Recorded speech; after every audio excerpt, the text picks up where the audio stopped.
Hello, hello.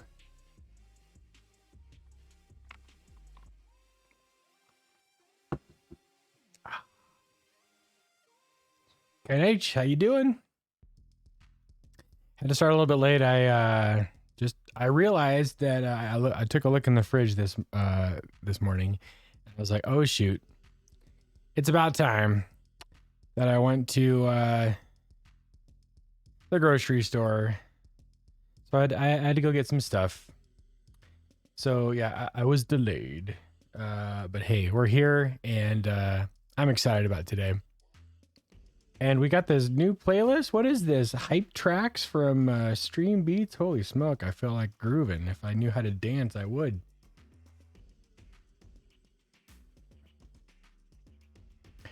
I came across this delightful Mac app, which previously I had tested on the iPad. Some of you may know this as Swift Playgrounds. And I've been finding that it's been 100 times better to organize content for tutorials than your standard Xcode project. And the reason why I feel that way is because one, it kind of automatically organizes your files based on the directory naming and the file naming. It alphabetizes them. And so that kind of gave me an idea to kind of add some prefix to the file names. And it's helping organize my thoughts. And the second reason why I like it so much, happy Tuesday, no food delivery. That's the 20th century. So here's a story about that. So ever since COVID started, I got very lazy because I started doing a grocery delivery service. And I started relying on that. It was like an annual thing. So I had it for the first year. And then like I still felt lazy going into the second year. I was like, yes, I'm going to keep this going. The thing is that I was looking at my bills and I was like, you know what? This is very expensive. I do enjoy the comfort of not having to go trudge into the grocery store on my own. But holy smoke, the delivery fees are just crazy. And so I was like, you know, I better start going back. And so, yes, I did. I did enjoy the grocery service for an extended period of time. But you know, sometimes you look at the things you got to cut out, and I was like, you know what, caffeine and delivery services. Yes, that was my thought process. No, but seriously though, like I was like, oh man, when am I gonna do this? Because like my day was packed, and so I just kind of rushed over there. I was screamed down the aisles. You know, all the people were like, and luckily, no injuries were had, and I found my foodstuffs. So I am here, and I am ready for coding. And let's see how far we get today. I was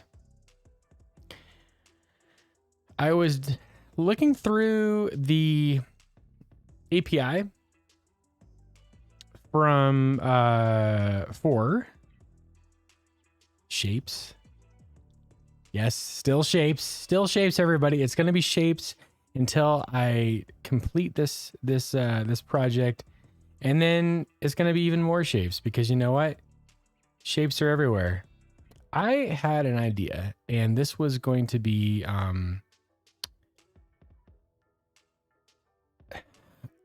so yes, this is going to be eventually a video series, but I think that like I would like to package the Swift Playgrounds file, like whether I'd store it on the repo or it would be just like, yeah, I guess just, I don't know if it should be in the same repository as the shapes Swift package, because actually I haven't used it at all for these demos. Like I don't feel it's necessary yet, because what I'm doing is now this guy,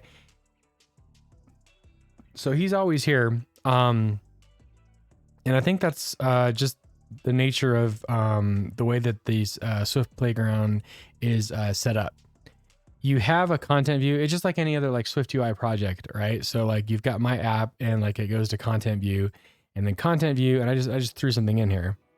I think eventually I'll probably want to have like a list of things. So I might just want to do like, for example, like a navigation view, and then maybe I'll have a for each, and then maybe I'll have some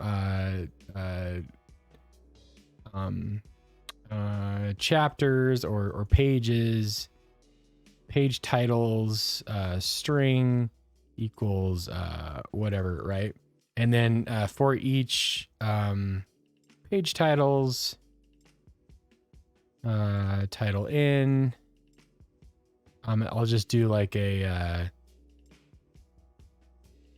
gosh, what will it be? Well, for now, let's just say it's going to be a text title.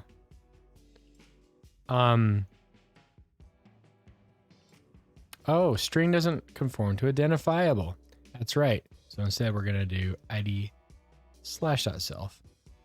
So that if we want, what we can do is this could be essentially a table of contents for all the stuffs. I think that's probably what I'm going to end up doing. So this will be this will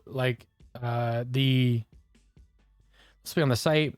I'll link to it in the videos. But each page is designed to be like consumed in short bursts of delightful content. So what I got going on here is the very beginning. I had to like kind of sit back and look at things like, hey, this is for a true beginner in SwiftUI. Maybe they've learned about views, but and shapes are kind of like this thing that's like, oh, okay, I can draw shapes. But I'm gonna go basically building block style, where we say, hey, this is a shape. It can be used to build a view, and views are, you can't get away from them. Every SwiftUI project is going to have a view, but you can build out your views with shapes. And so I say, hey, here is this, and I go to my preview here. The third reason why I'm very excited about using the Swift Playground is that it is, at least in my experience, wait, did I already say this? Was that the number 2? That the previews were much faster on this than they were in Xcode previews. And I say that now, but is that really true?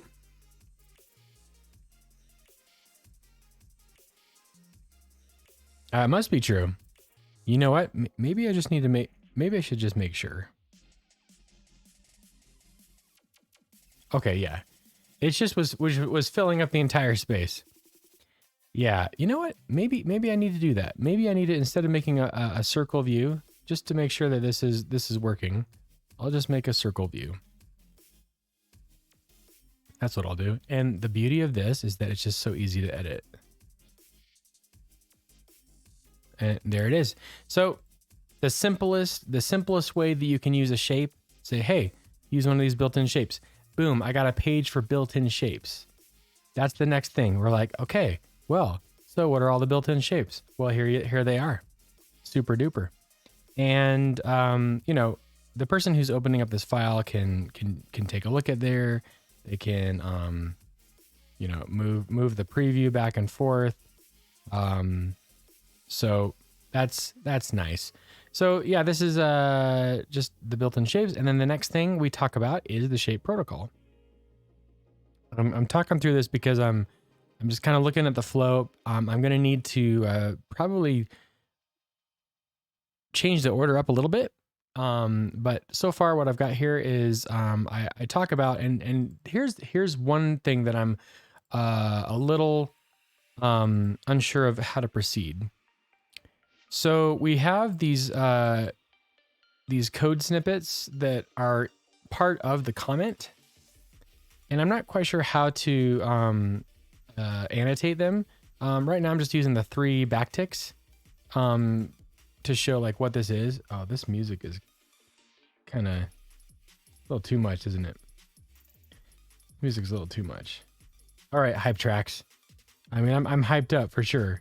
But maybe let's do something still a little upbeat, but not as crazy. How about that? Here we go. Yeah. All right, we'll go Pixel. Great.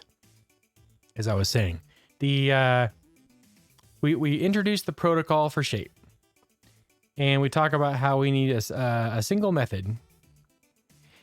Now, I'm not sure whether it is prudent to talk about it right now, because I introduced the concept of what a path type is. Goalie, what's up? How you doing? How you been? Good to see you. We're I'm just showing off this slowly but surely about to be completed tutorial project. Once I say, hey, this is a shape, there's some built-in ones, and here's how you make your own. I'm not sure I want to do this yet. And so this is kind of I'm not sure where this is going to be, because I introduced the concept of the method path in rectangle, where you are required to implement to create a custom shape. I don't know if I'm ready for custom shapes yet in this series, because I want to talk more about like the features of shapes. Work's been keeping me busy. Well, good. It's always good to stay busy. Hopefully not too busy. Hope you're able to relax a little bit. What have I been playing lately? We've been playing a lot of Assassin's Creed Origins on stream, and how far are we in there? We're like 10 hours in, I think. Also been playing a little bit of Overwatch. Been playing a little bit of, what have we been playing? I don't think I've done.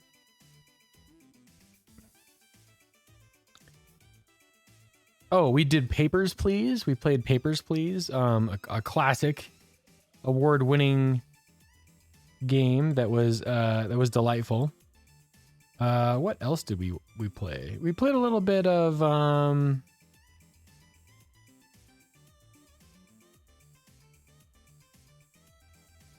I'm gonna say, I don't know if we've done Lost Ark in a while. But the update comes actually tomorrow. There's a new raid, the clown raid or whatever it's called, and I definitely want to give that a try. So I might do that on stream this week. That might be fun. What have you been playing lately? Any time for games for you? All right. So yeah, that's I'm not sure I want this here yet, because I kind of want to dive into it, because I basically say, hey, here's an example of using the path in rectangle method to just return an initializer path ellipse in rectangle. And there's really like, and that's it. And so you're like, okay, well, I got my ellipse, which is great. But then I'm like, okay, we'll cover paths in more detail later on when we explore building our own custom shapes. So I don't know if it's like useful to have here. I feel like I've got the intro. I say, here are the built-in shapes. And then I think I might want to just go right into like either transforming shapes or in the stroke and fill stuff. No, this month has been swamped at work, but October should be much lighter. All right, well, good. Yeah. You're going to be able to treat yourself in October. That's good to hear. Yeah. So yeah, we'll be finishing up Assassin's Creed someday. I don't know how long the story is, but we just met up with Cleopatra. And now we're part of her gang of assassins. And we have a new creed, and that is serve Cleopatra or die. And then yeah, we'll play the clown raid sometime this week. Okay, so what we're doing today is I'm just kind of trying to get my thoughts together on this project. I've got a new demo that I want to play with. So yeah, the stroke and fill stuff, this is basically saying, hey, there's two ways to essentially draw a shape. We know what stroke is. It's basically tracing the shape, and then fill is basically filling it with a color or a gradient. Yeah. So I'm gonna step into this section a little bit, but first, before I do, I want to go back into the second, or I guess the third, zero-based indexing here. We're talking about transforming shapes. So we talk about how a shape can be rotated, and the frame is shown here, and then I say, okay, well, this is what's happened. And we talk about shape modifiers and how modifiers are just like view modifiers, where you've got this dot syntax at the end that applies some transformation to your shape, and then it actually returns a new shape, which is great. And I use that as a simple example, and then I go right into rotated shape. Why is this thing keep on doing that? That's kind of strange. Let's see, let me maximize this. I don't know how to get that to go away. But what I do here is I say, hey, did you know that there's actually a shape called rotated shape? It blew my mind the first time I saw it. I was like, why in the world would you have a type called rotated shape? Like, what's the point of that? It turns out that if you do something like capsule and then you do a shape modifier rotation with 30 degrees, the return type is actually rotated shape with a capsule as the shape. So this is the type here, a rotated shape. It's a generic content where content conforms to shape. And when you initialize it, you have to provide that shape. And then in particular for rotated shape, there's also an angle argument. So this right here is exactly the same as this. It returns the exact same thing, which is interesting. I thought it was worth noting here because I haven't seen it in other projects, but I know that it's a valid type to use because we just did it. So that's the rotation example. Then I go to offset. I go to offset, which is a little bit more involved because there's a couple of ways you can do it. I've got, in this example, I'm using a Z-stack, and I've grouped up three shapes. One is just a red circle, and I keep on having to do this. One is using the offset shape modifier, and then one is an offset shape using as the input a circle, and then you have to specify an offset, and in this particular case, you have to use the CG size argument. Negative values go left for width, and up for height. Positive values go right and down. So I basically say, okay, so this is what's happening here for offset. I'm trying to keep these examples to be as simple as possible so that it's easy to cycle through this stuff. Because I want it to be a good reference, but I also want there to be like a natural flow to the way that we introduce these concepts. So right off the bat, so I've got these methods here. You can either use an offset with a CG point or with a CG size. In the case of the point, it's straightforward. The X direction and the Y direction are the same, but with CG size it's a little bit different because CG size has a width and height, and you actually use the width to denote the offset in the X direction and the height for the Y. So it's a little weird, but that's what they do. And I'm showing that there's a lot of different ways to provide an offset, which leads us to scaling. Now the scaling, again, I don't know if this is a bug or what, like this little, yeah, that's strange. So scaled shapes have a lot of initializers. And so this one gets kind of wordy here at the top. And so I know that a lot of people have commented about how they prefer reading in the instructions with the code examples like inline, like with comments. And so I've got it here in like this huge like wall of text, but I wonder, I mean, I've also got a couple of comments in here, And essentially, this was kind of a fun one because we get to introduce the concept of an anchor point. And so, or I guess the type is actually unit point, but the argument is called anchor. And it talks about how scaled shapes apply scaling without changing the bounding frame. And so you can change the scale in both X and Y. And there are a lot of ways to call that. I have another Z stack, so things are stacked on top of each other. I've got my original rectangle with the foreground color of red. I've got a rectangle scaled to 0.75, which means both width and height are 0.75. That's in blue. Then I have scaled shape, which again, it's one of those transformed shape types, which takes an input argument of any shape you want. And then the initializer is, I think in this case, there might be multiple initializers. One drawback actually of having using Swift Playgrounds is that you can't do like a quick reference check. Like I can't do like an option click. Oh, can I? Oh, maybe I can. Wait, was it option click or command click? Or was it control click? It was control click. Okay. All right. Oh, well, I stand corrected. It's just a little bit awkward. So that's okay. All right. That's fine. If I click on this, what happens? Oh, sweet. Okay, cool. So yeah, actually that's actually not really much of a negative. So yeah, I think this is a leaner approach to just iterating. If you have an idea, you should check out Swift Playgrounds on the Mac. Rather than firing up Xcode. I mean, Xcode's probably the one powering it in the background, but in this way, you can not deal with the hassle of the Xcode interface.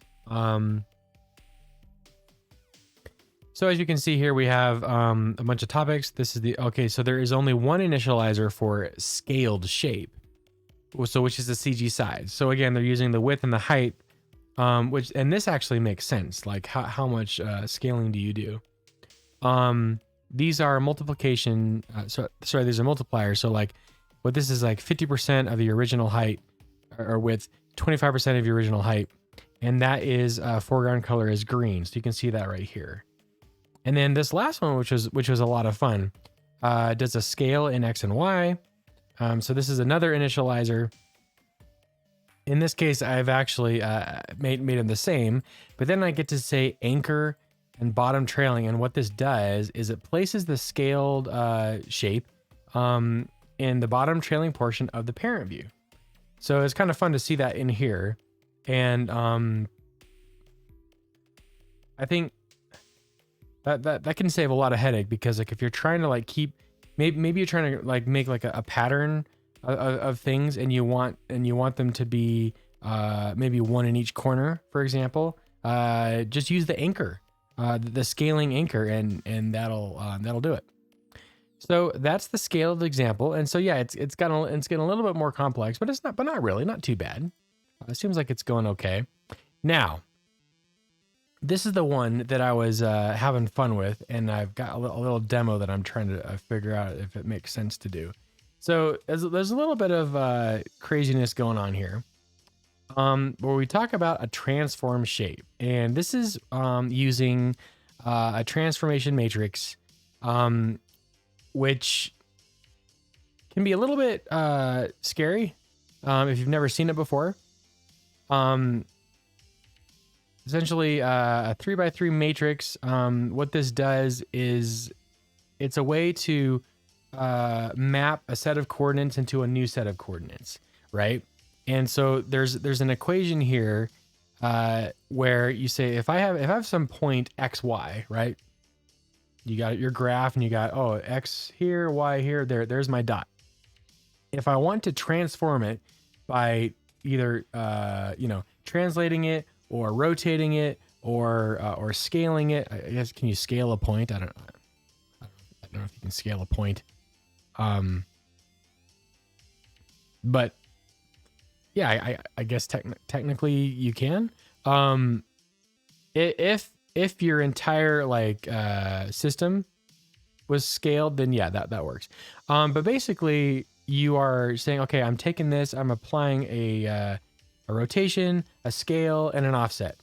That whole thing like mixed together, that's what this is. And so basically, you get to say all at once rather than doing three different modifiers, saying scale, then rotate, then offset. You can just be like apply transform, boom, and there it is. It's just a single call.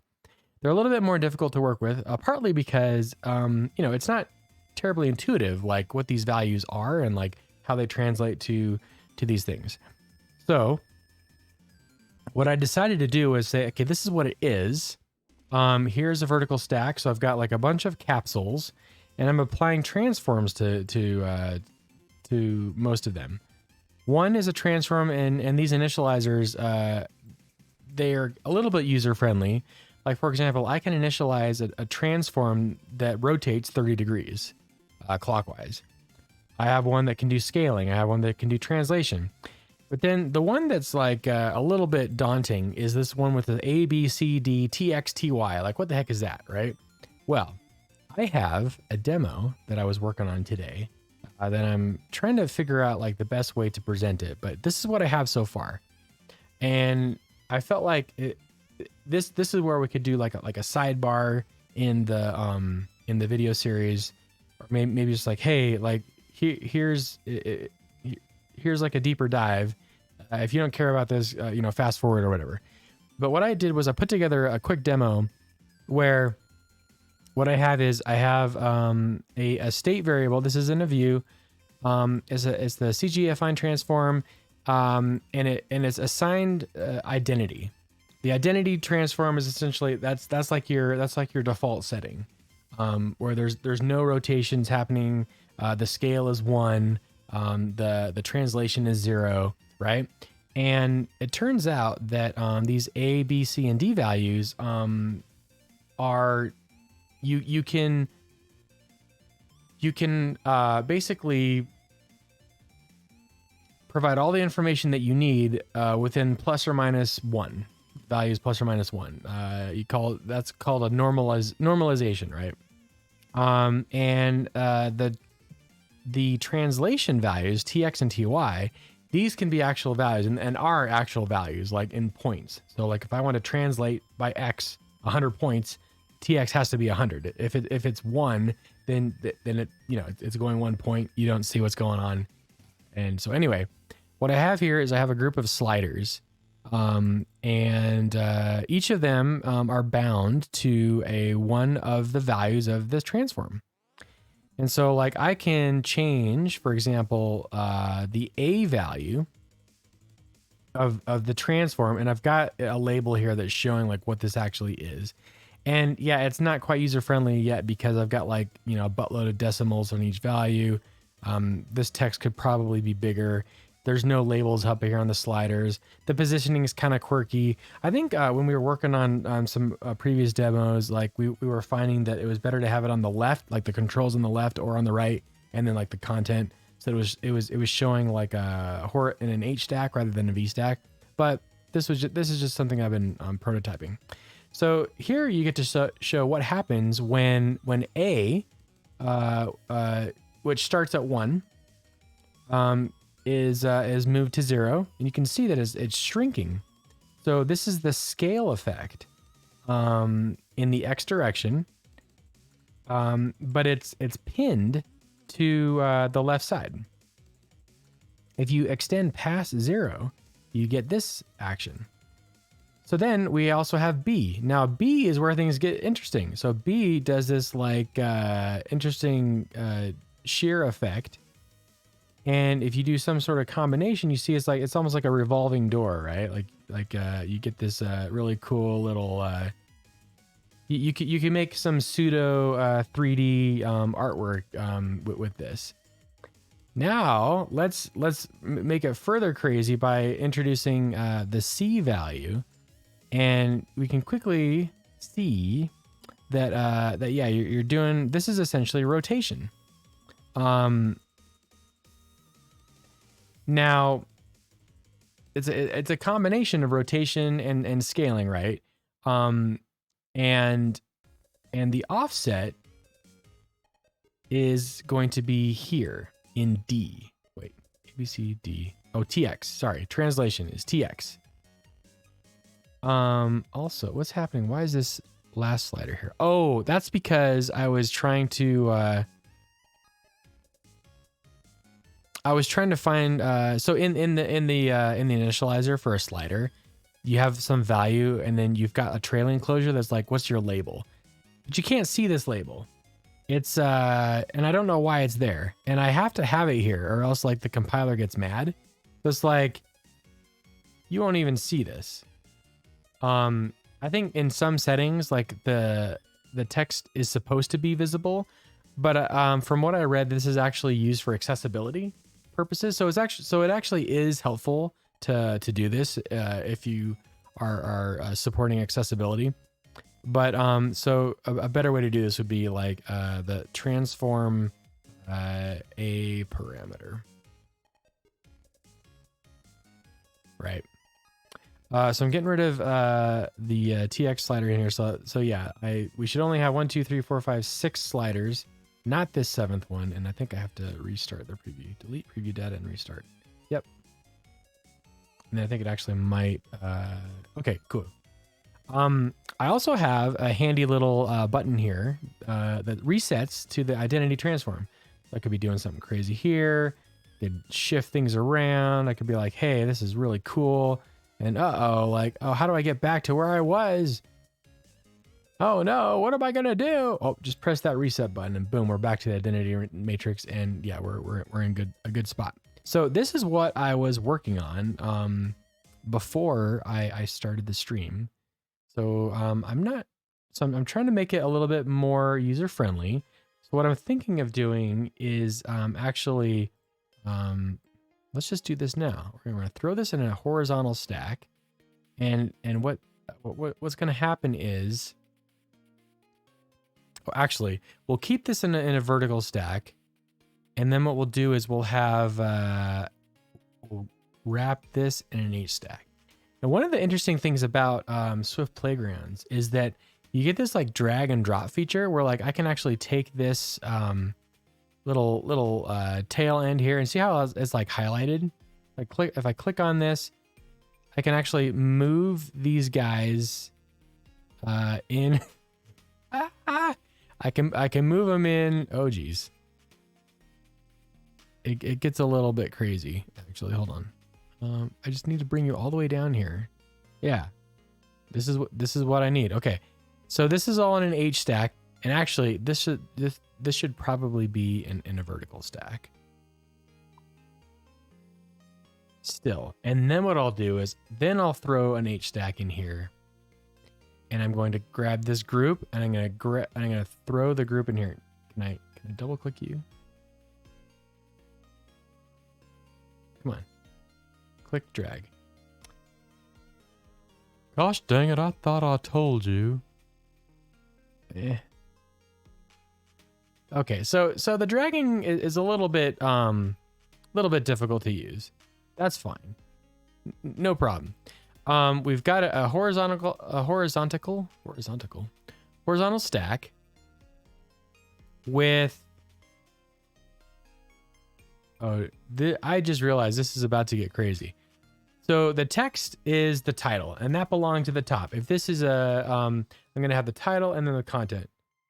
How do they ship with that dragging behavior? I don't know. I must be doing something wrong, but this is a little awkward, isn't it?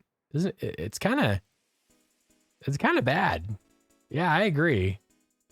That was not good. No siree, Bob.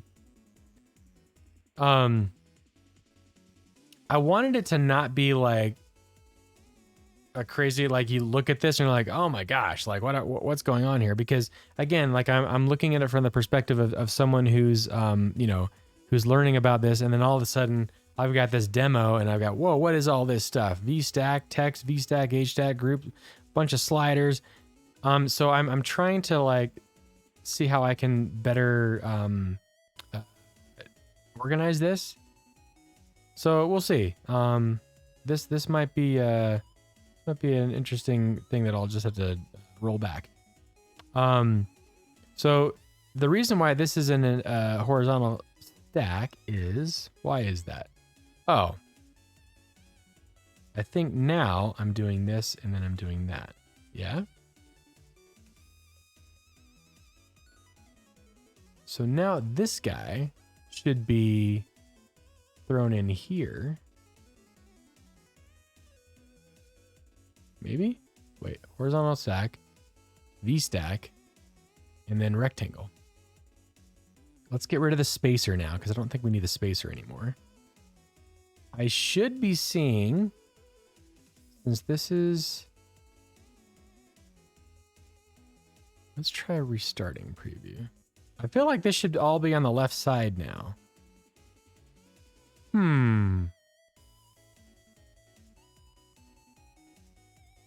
This is a group. There's the button. There's the text. Oh, maybe it's the spacer. Let's get rid of this spacer as well. Yeah, it's still a little clunky. But maybe we can fix this. Oh, okay, much better. Much better. Now, I'm going to actually need to have, let's have some spacing of 50. No, let's go 100. There. Now that we're here, we can do this stuff. Oh, okay, so that's a little bit better. And yeah, maybe we should do, just thinking about this. Maybe I give this guy a layout priority of 2. That way, because the controls are kind of overpowering. I don't need them to be so big. You know what I mean?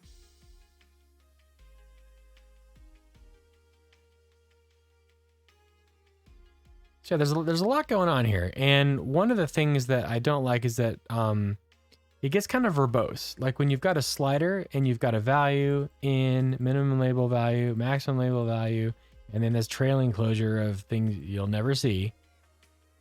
Now I did a multi-line approach just to kind of break things up. But if you think about it, if you're doing this 5 times, you're just going to see a page worth of sliders. So I have to think about how does, not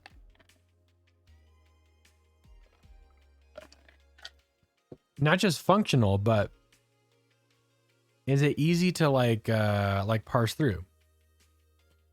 Now and the other thing that I noticed about this that I actually don't like is that it auto tabs to 4 spaces, and I don't like 4 space tabs in SwiftUI because you easily get into this pyramid of doom situation. And I much prefer 2 spaces. I don't know. I tried looking to see if there was a preferences for this, but this is all I get. Authoring debug mode, and there's really nothing else you can do. Like there's no way to use your settings that I could see. Unless if somebody knows, I would love to know how to deal with that. So we've got our default font size. Okay, that makes things a little bit easier, but like it's harder to read on this screen. I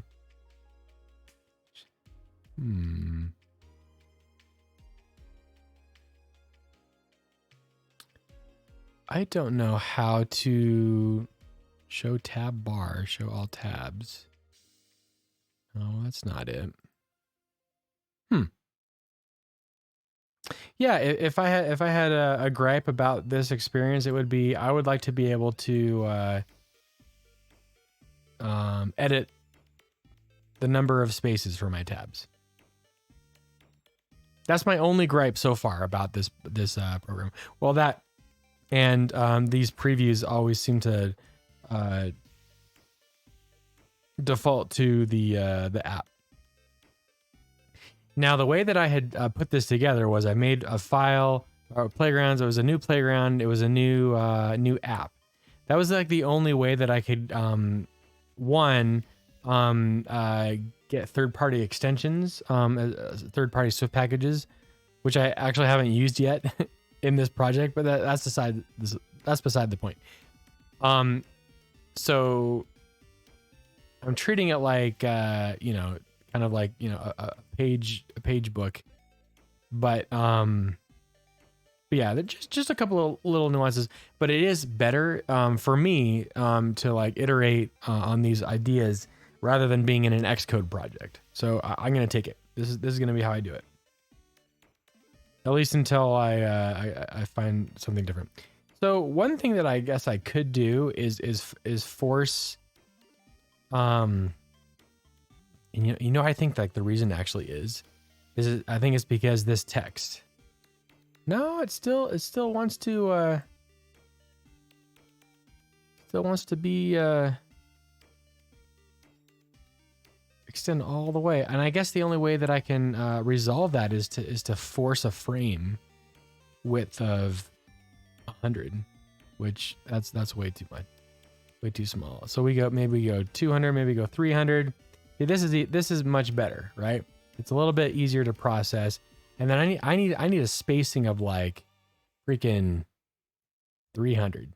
Yeah, I need them far away so that I can do this in peace here. Yeah, I think that makes it much better to deal with. I think I like the left right approach. Who is it? Yanimal. Hey. How are you, by the way? I trust you're safe from the typhoon that rocked you guys a couple days ago. You doing okay?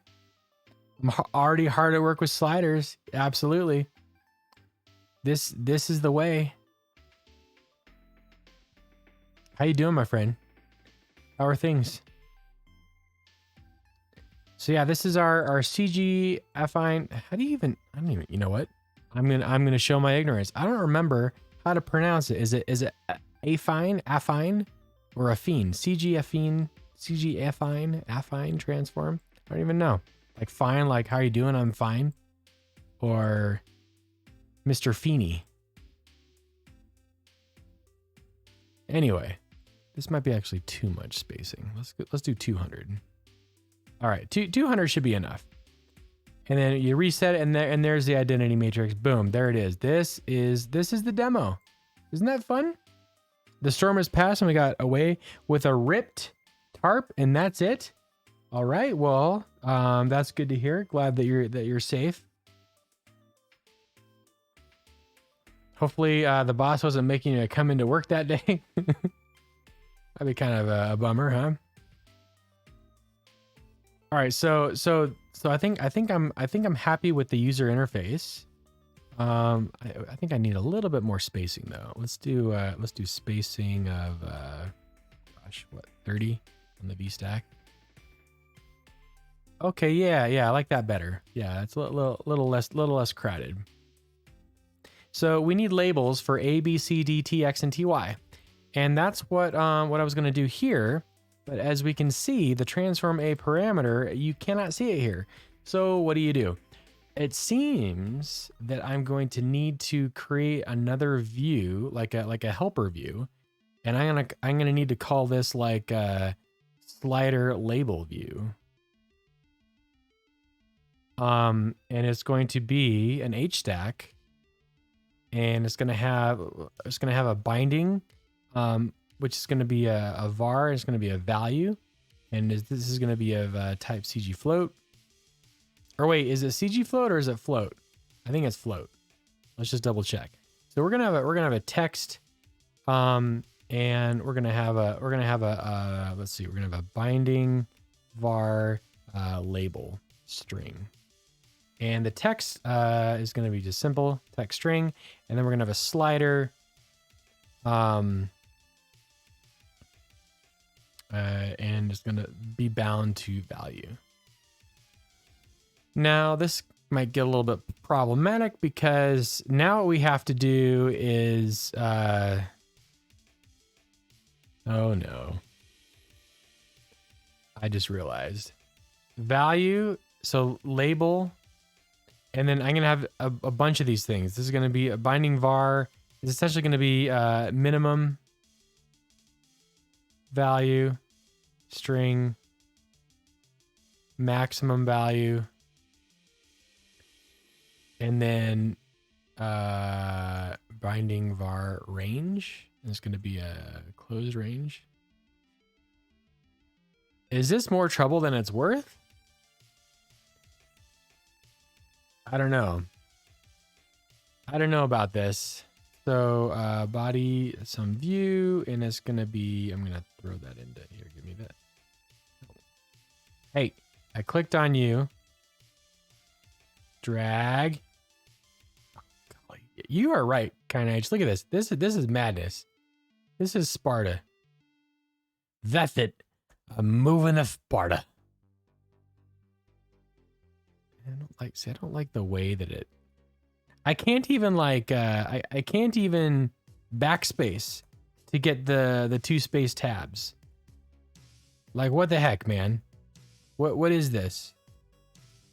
I don't like it. In range, minimum value label, text, minimum value, right? So this is essentially what I would be doing. I'd be like slider value in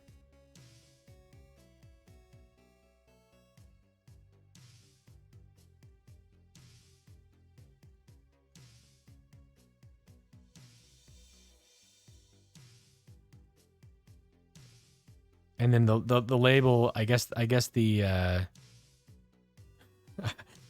don't know. Requires arguments in. Oh, interesting. Okay. I've never actually tried doing this before. Where I pass in a range to a view.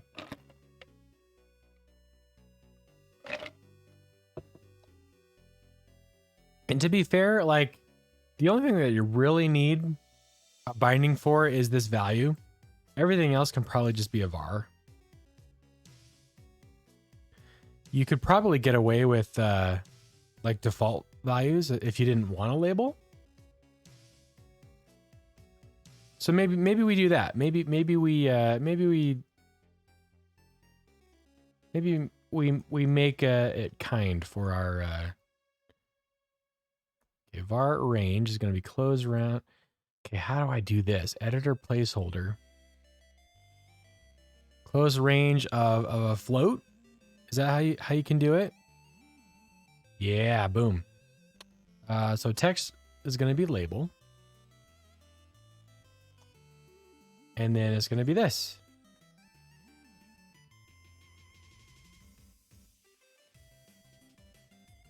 Wait. Yes. Ooh. It's kind of gross.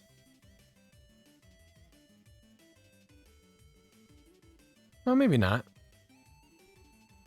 Oh, I need to do value. There we go.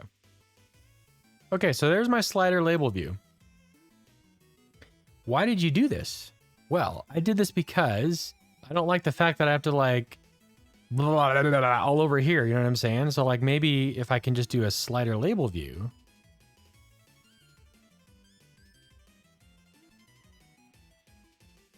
It's almost the same thing, isn't it? It's almost the same thing.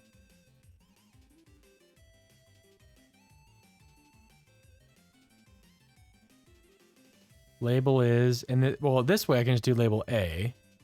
Minimum value is -1. Maximum value is 1. And the range is -1 to 1. It's actually not bad. Okay. Okay, I'm actually okay with this. But let's see. Okay, we're gonna have to fix some errors here. Let me see. What does the error say? It says cannot convert value of type binding CG float to expected argument type binding float. Oh. CG float. cannot convert value type close range float to expected argument type close range CG float. Yes. There we go. How about that now? Yeah? Yeah, you good? Okay, cool. There, this is much better. So now what we can do is we can just do this. And I can go, now you are B, you are B, you are C, you are C, you are D, you are D, you're TX, you're TX. Yeah. You're TY and TY. And then the minimum value is going to be, I guess we're going to have to, dimension.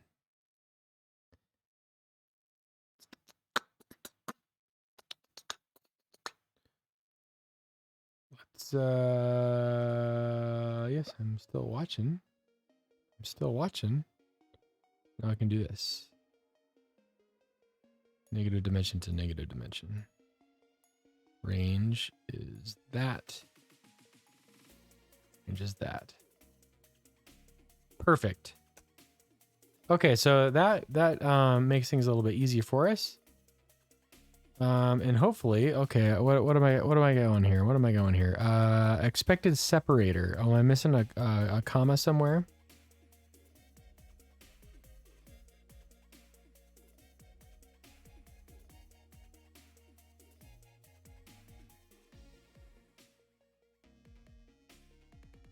Oh, wait a second.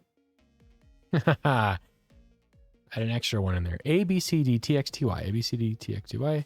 I get one, I go anywhere. And then what we'll do is, we're going to get clever. We're going to say negative dimension, maximum value, same thing. Dimension. Range is dimension. Marsha. And look at that. Look up here. Minimum value, you're the same thing. Actually, I can just do that. Okay. Are we still having an issue? We're still having an issue. What could it be? Comma. Oh, I'm missing a comma after TY. Good. Now what's the issue? Oh, I have to insert range. Same thing here. Minimum value. Oh, I think I confused. I think I confused autocorrect. Value, label, minimum value, maximum value, range. Yep. Yeah, minimum value, maximum value. Yeah, I messed it up. Come back here. And then range goes there. Yes. Perfect. Hey, it looks like we've got, I think it looks like we fixed it. Look at that. Perfect. Okay, yeah, there we go. Boom. This is much easier to deal with at a glance. Again, it'd be ideal if these were 2-space tabs, because then I could fit all this on one line. But now the great thing about this is we've got our labels. So we know what A, B, C, D, TX, and TY are, and boom. Love it. We can reset to identity transform. I guess the only other thing that would be helpful is to have an actual label on the current value of the slider. Yeah, that might be helpful to have. But we can do that. What we can do is we can now wrap this guy in a. I want to try something. Can I wrap you?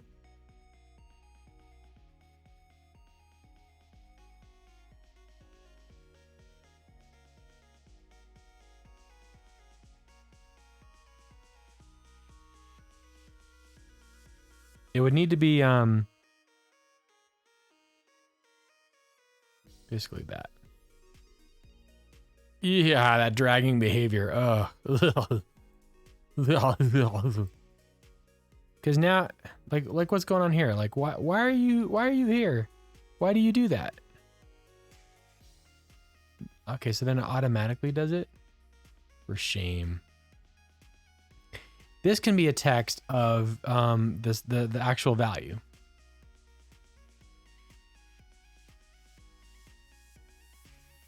I guess we'll have to put it in string quotations. But let's do that.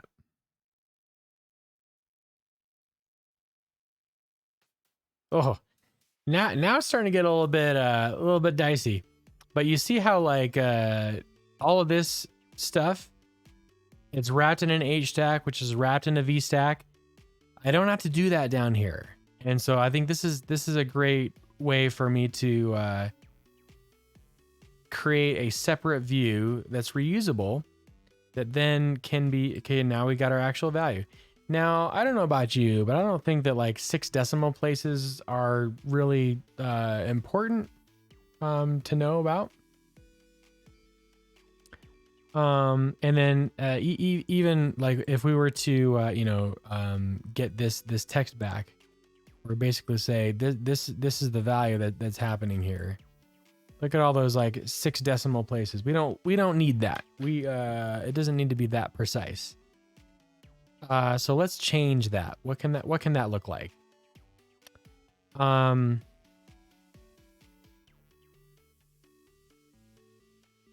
one thing that we could do is we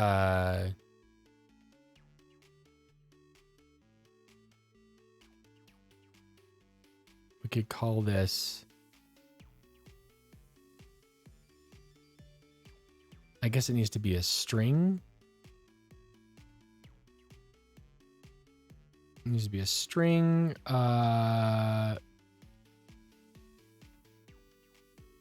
did we do this before? It was percent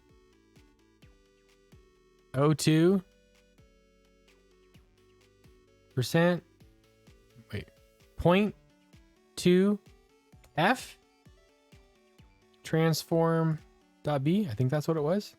0.2 F comma transform dot B. And I think this will do it.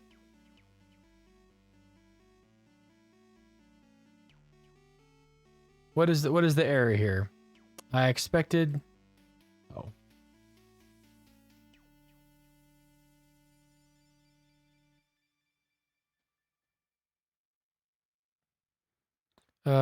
What's happening? What's happening?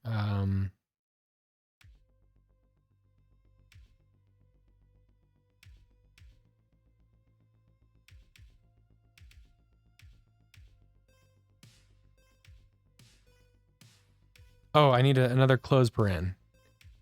Yes. There we go. However, it didn't resolve the issue. Is this not the way to do it? Control? Oh. String. No. No. Isn't it percent 0.2 F and then your value? That's right, isn't it? But it looks like it's not. Let's see. No exact matches and call to initializer. Okay, I gotta figure this out. I know that we've done this before. I know it's somewhere. String. Uh-oh. Uh-oh. That's what I get. That's what I get. Gosh dang it. Oh my gosh. Nothing is even loading. Wait, I can't even quit Xcode? What is this? Are you sure you want to close the project SwiftUI? Oh, I see. Okay, so that was weird. Okay. I was confusing my computer for a moment. Not very difficult to do. Since, well, it's no M1. I feel like I'm giving my computer an inferiority complex. Good, you should feel bad. You are expensive, too expensive. Okay, let's try this again. I'm pretty sure we did this in percent containing no results for string. Ah, it's format. Is that pesky format? It has to be specified.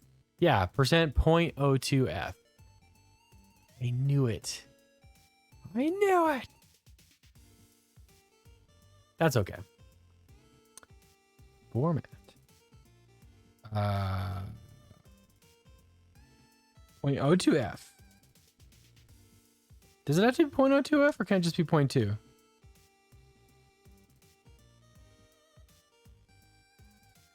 When do you put the prefix 0? Is that if there's only... I'm trying to remember if this is necessary or not. 0.02f versus 0.2f. I don't remember if that's a thing. Okay. No problemo. First of all, why do you have...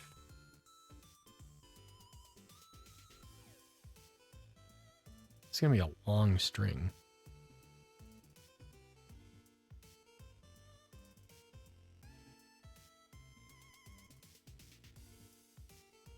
Same with you. It's almost as if I should make an extension on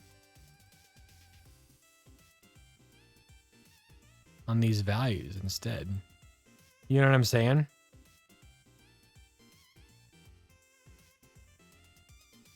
Because otherwise, this is a long freaking string. You know what I'm saying? Oh, our friend is back, you guys. He actually gave me a day of respite yesterday. He was nowhere to be found. I was like, wait a second. Something's missing from my life. But here he is. He's back. I'm so happy. No, really, I am. Okay, so what's happening? Unterminated string literal. Okay, so I gotta find it now.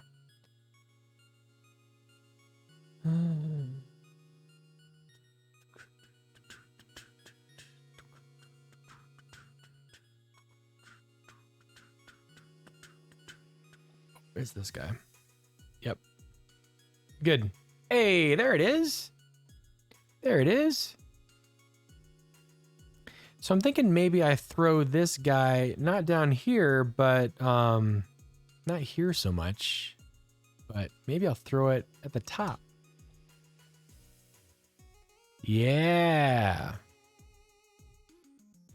And you know what? Let's jazz this up a little bit. Let's say let's make this is going to be a title. Yep. And let's see the spacing. Let's do 20 spacing. Yeah, good. So this is what this is doing is this. Oh, I'm missing something, guys. I'm missing something. I'm missing a closing parentheses right here. Shazam! Right there. There it is. Is he going? Is he going away? Let's bring this up a little bit more so it's readable.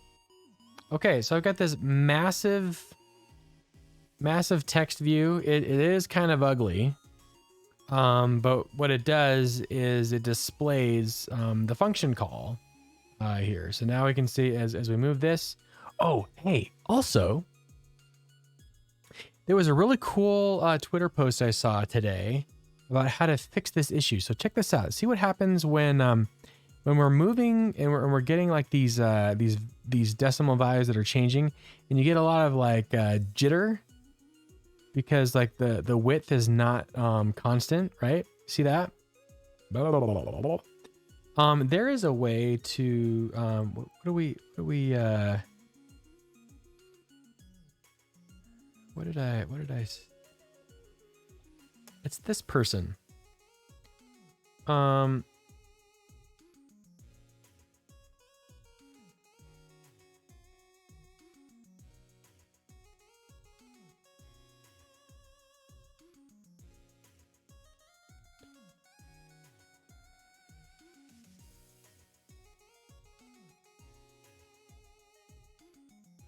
Check out this cool thing that this person posted today. When we use relative, offset, or timer style with a date inside a text view, the time keeps updating automatically. To prevent the UI from jittering in such cases, we can apply a monospaced digit modifier to text so that it uses fixed width numeric characters. Isn't that cool? Dot monospace digit. Let's see if that actually works for our purposes. So I'm going to dot monospace digit. Okay, let's see what that did. Oh, it did do that. Look at that. That's amazing. This guy needs a little bit of help. But we should definitely do that. Monospace digit. We're gonna throw that on here as well. So now you'll see, oh, it's nice and smooth. The only thing that changes is the negative. I wonder if I could mess with that a little bit too. Like maybe we could add a space there if it's positive, and keep it at negative if we didn't.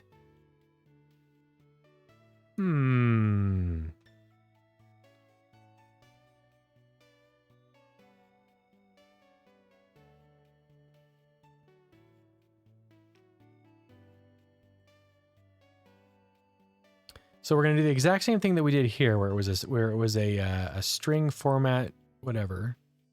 Yeah. So it's going to be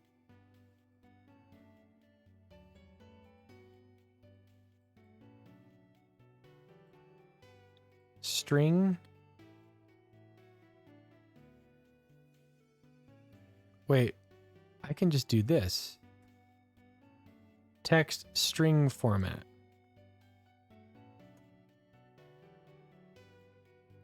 Value. Monospace digit. And there it is. Now we're just at 2 decimal places. Much easier to deal with. Yes, I like.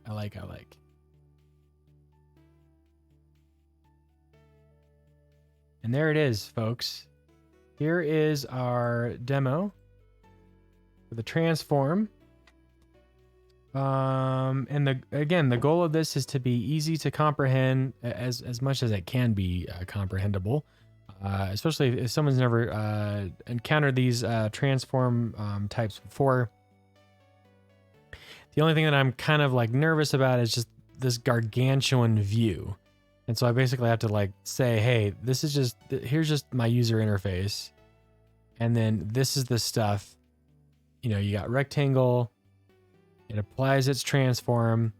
It's got a frame of the dimensions so you know like where it should be. And yeah, there's the magic. This kind of like it's thrown in there though. I wonder if I should do a little bit more spacing. Let's do a little bit more spacing. Yeah, if I put all of the values, it doesn't have a chance. Oh, it almost shows up. Oh, blah, blah, blah. Yep, it's very close. Very close. Oh, look at it go. Maybe a little bit more spacing. Maybe we do 350. Yeah. Perfect. Except not really perfect, because what happens if you go all the way this way?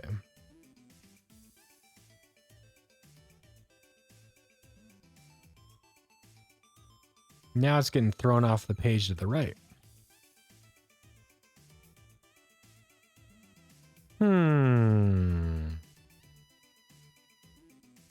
Well, the answer, of course, is obvious, you say. Just bound that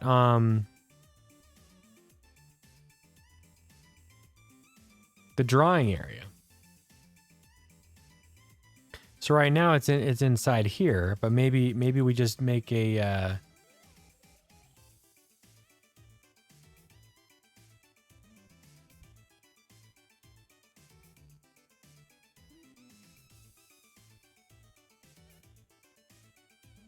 Yeah, how do we deal with that? Because with an H stack, you know, you've got equally spaced child views, right?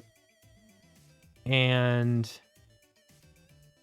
I don't want this getting like thrown all the way to the end just because you know they're having a problem here.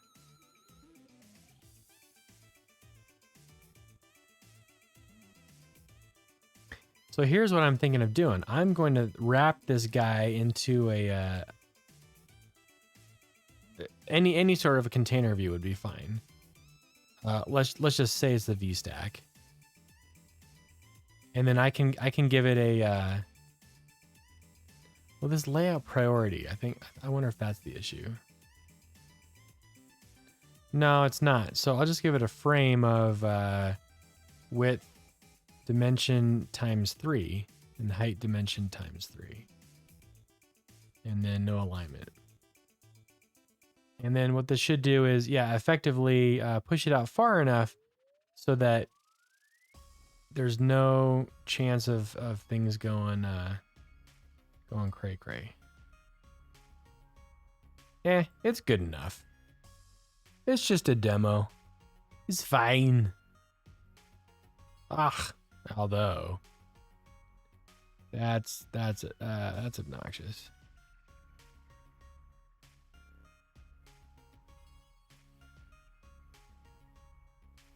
That's dimension plus a dimension plus a dimension, so that's like 3 dimensions. Maybe I need to give it a dimension times 3 space.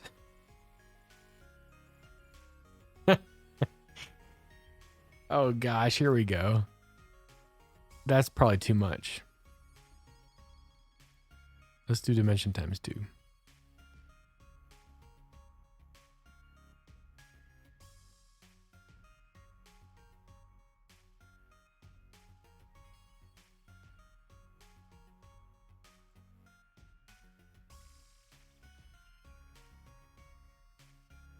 No, yeah, I mean this is perfect. It actually. So then if I do, okay, so if there's that and then it's all the way over there.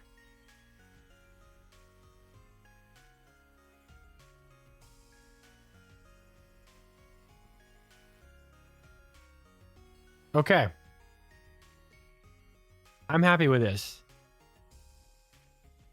Ship it. This is it. This is the demo. Boom. Perfect. Here's a quick way. Here is a let's rewrite this. I don't know if it's a quick way. This demo will hopefully allow one to get comfortable. Hopefully. I need to be more this demo visualizes how changes to CG affine transform affect the shape, the rendered shape. There.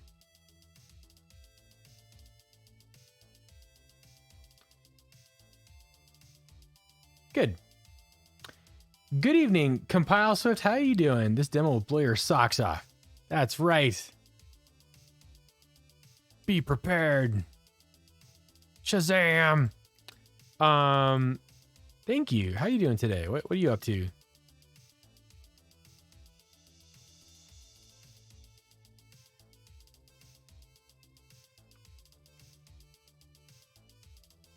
Hey, if anybody would like to learn more about Swift development, Compile Swift also streams on here.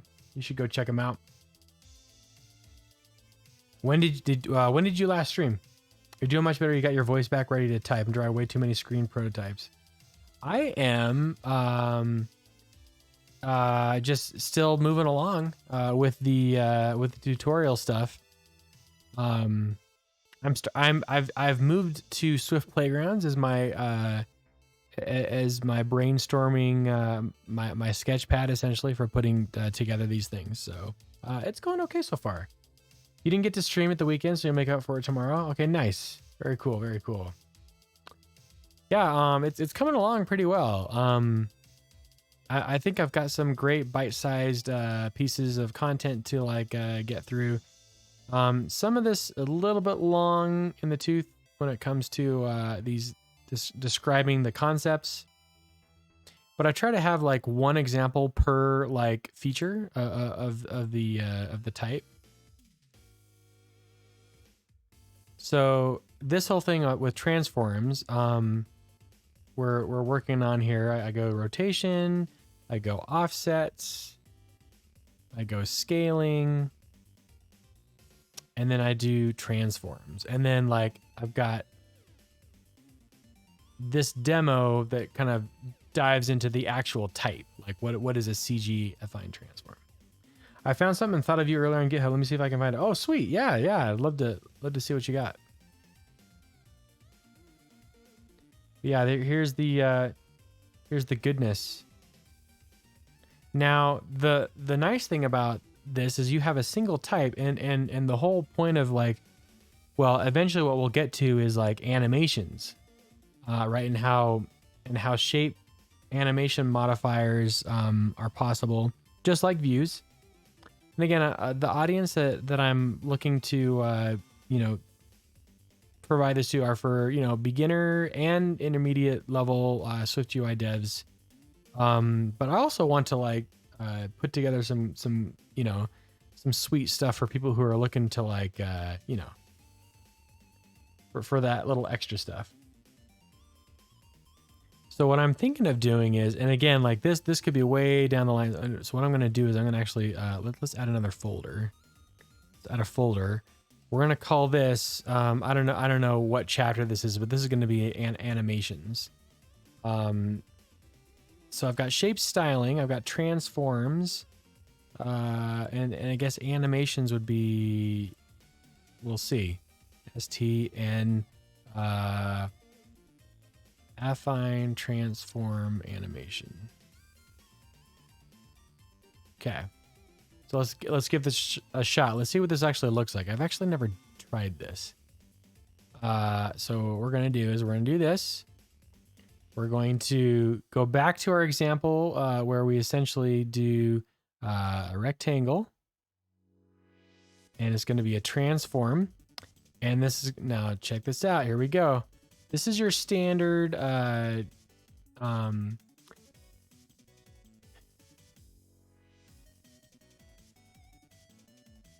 ternary check whether we're animating or not. Okay, so we start out by saying we're animating as false. And then here we're going to be like, hey, task animating.toggle. And then our transform is going to be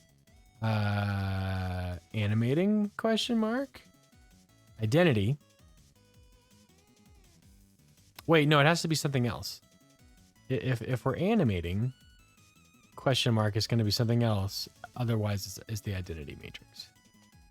So this will be CG line transform A.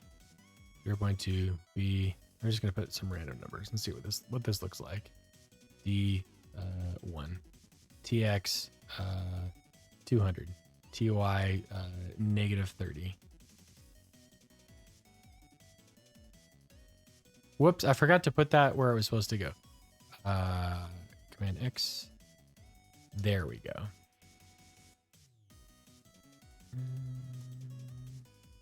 Animating question mark that, otherwise identity. Yeah, I really don't like the 4 space tabs. That's kind of a bummer. Cause see, like this is,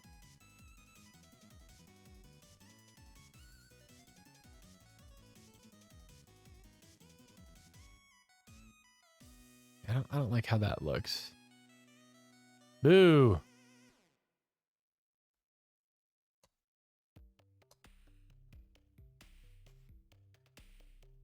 Yeah, that's kind of weird, isn't it? That's kind of weird. So everything should be learning SwiftUI, just my 2 cents. Thank you, Compile Swift. I appreciate that. So I came across this and the word SwiftUI 3D caught my eye. Oh, yeah. Was this on, yeah, this Prism 3D renderer thing? It looks really cool. It looks really cool. It will not affect sizing, unlike Geometry Reader. Now that right there is a, that looks, I think, Kokotai would get a kick out of that one.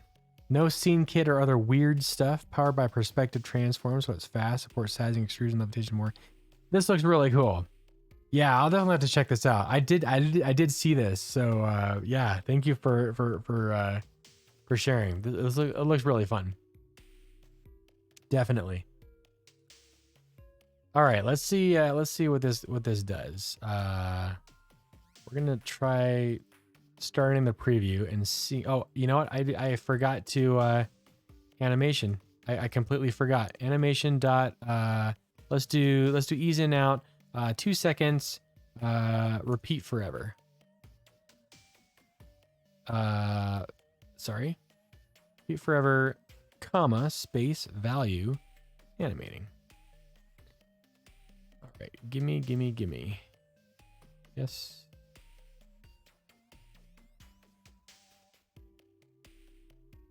While we're waiting for that.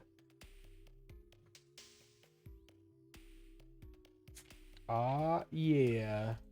Got the root beer.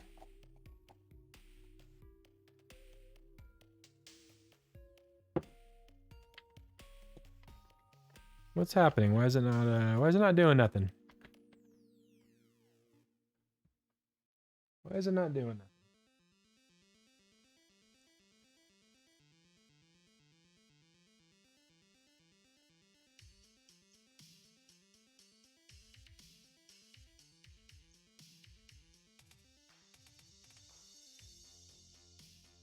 Invalid redeclaration of my view previews. Oh, really?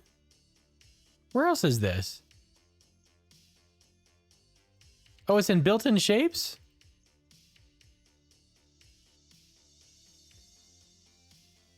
Ah, clearly a mistake.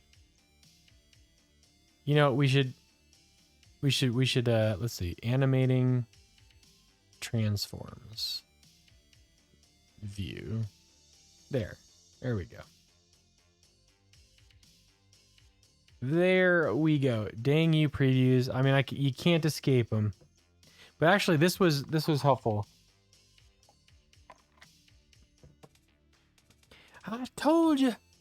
Okay, here is our animation. Now this is.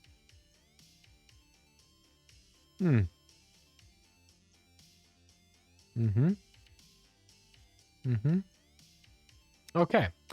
So what we need to have is, okay, so transform is animating.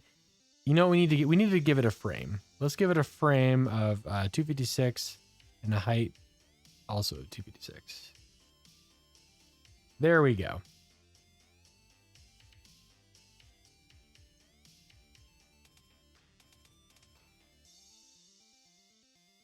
Now I'm not seeing anything happen here. Let's try restarting the preview. They're like those pesky Scooby kids in every episode, always ruining things for us. I would have gotten away with it too if it weren't for you meddling kids. I'm not seeing an animation, y'all. Do I need to throw this inside like something else? I know sometimes that like they make you do that. Let's do this.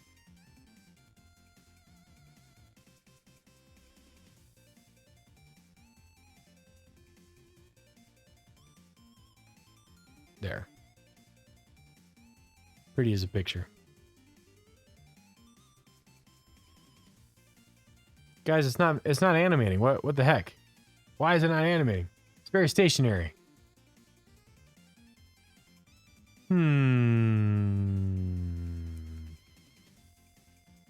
What if I just say animating equals true?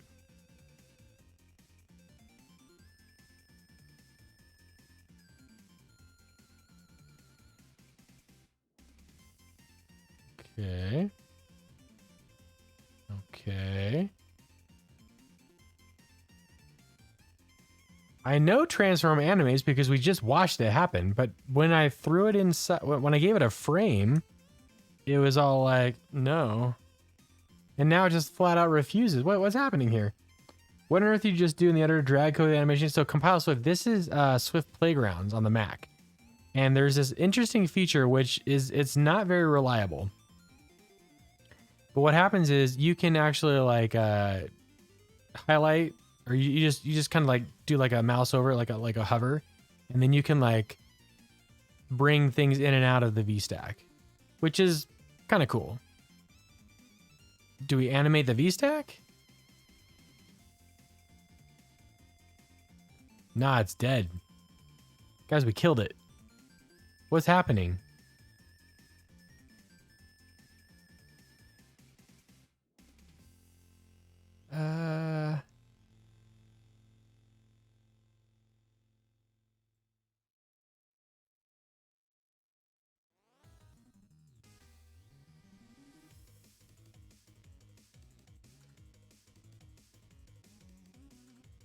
On a pier?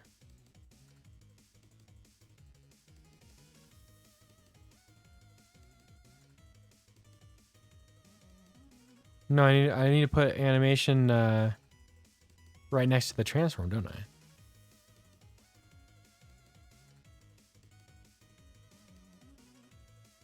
It looks like it's trying to move. Command Z, Command Z, Command Z. What did we do? Why is it not working anymore? No, boo. Oh.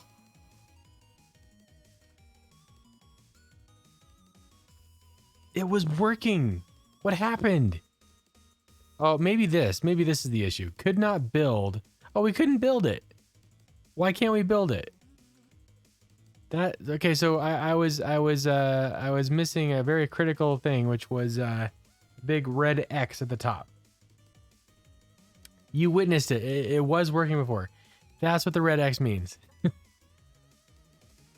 Yeah, who'd have thought? Oh wow. Okay. Let's first of all, let's make sure that all this stuff works. Okay, this still works. So what I want is it starts here, and then I want to do something crazy like freaking do that and do that. So I want this. I was trying to highlight it. I was trying to highlight the text. Okay, so 1 - 1 1 1 0 0 0. Or maybe we do. Ooh, no. Okay, now I just have to remember what this is. Snapshot to the rescue.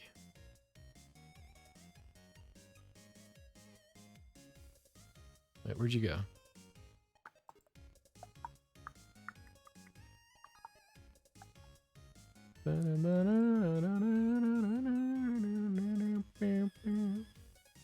Here we go.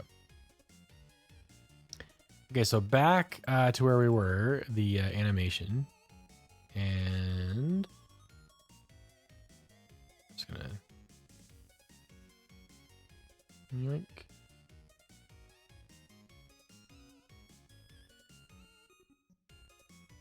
Get rid of that. Okay, if it's animating, you go to we're gonna go 1 - 1. C is 1. D is also 1. TX is 0. TY is 100. Cool.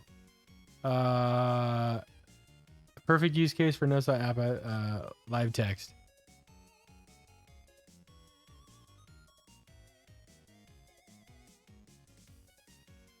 That's true. Live text would be. Okay, why are you not animating, my man? Delete preview data and restart. Maybe I just need to do that. The answer is no. There is something else. Something Something else is happening. I don't know what it is. Okay, I'm gonna take it out of the VStack and take it out of. I'm gonna comment the frame and restart. It was totally working before, wasn't it, you guys? It was totally working.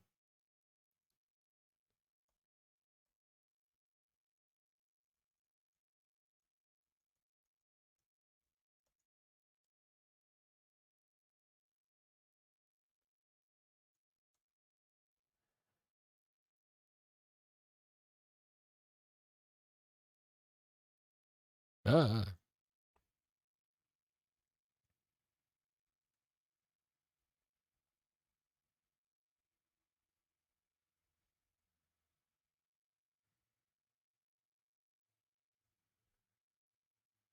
Before I renamed the preview? Yeah. What happened?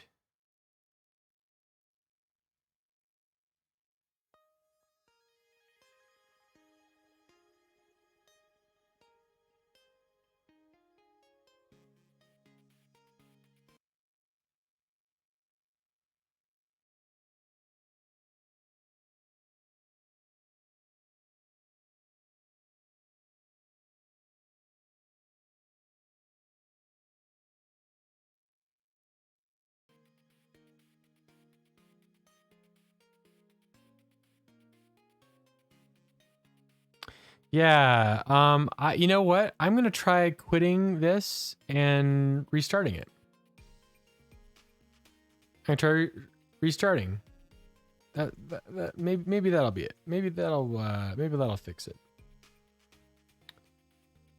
Keep this in dock. Open recent. Yes.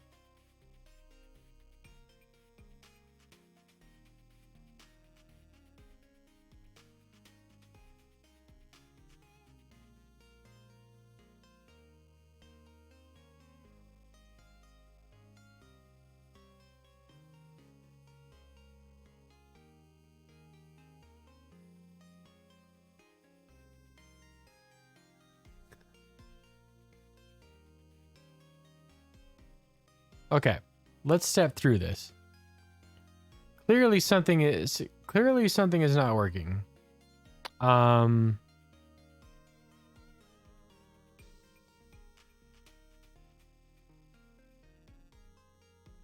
Let's try this. Let's just try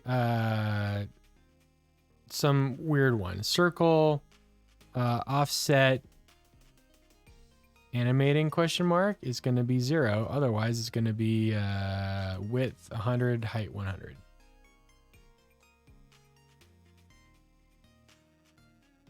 And we'll comment this out.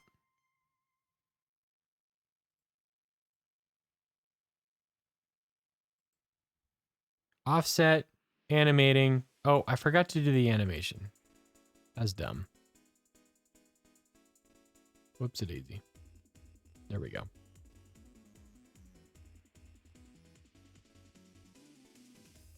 Okay, a simple circle is not animating. Okay, there is something happening. Is animating true when the screen renders? Well, we said animating was false up here. If we toggle, is that sufficient?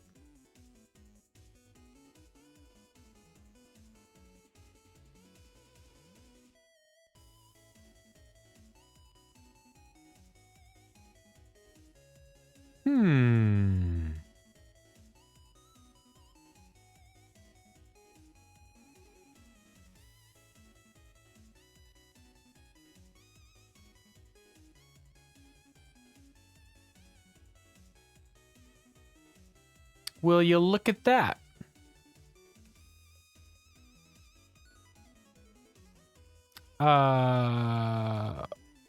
Okay.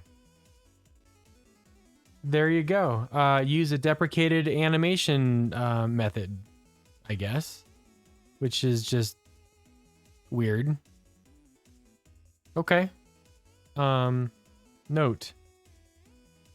Using animation value doesn't seem to work in playgrounds.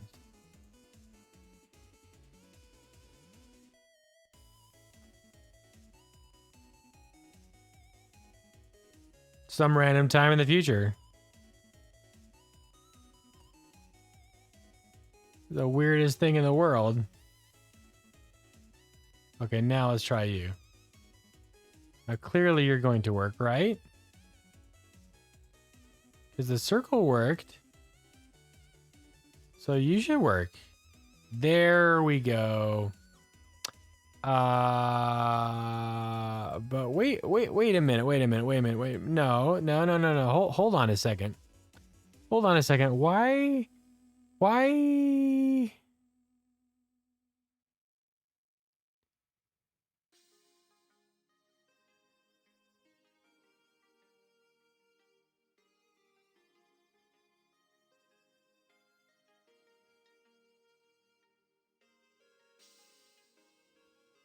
It's not doing what I want it to do. It's not doing what I want it to do, you guys. What is happening here? It's supposed to be the identity matrix, which, as we saw here, it's only translating the position. Yeah, you're right. This is identity. And then what did we have it do? We were like, I want you to go here. Not there. Not there. There. And there. So shouldn't it start out here and then like turn into that? And this little red square should turn into that? Maybe it's animating the parent? Oh, it could be animating the parent maybe? Maybe? So, which means I need to, again, like, do I need to like house this inside of a vertical stack? That's what we did last time, yeah? All right, so this guy.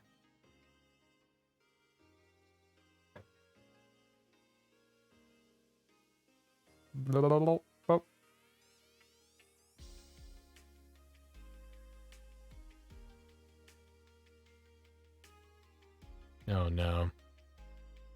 It happened again.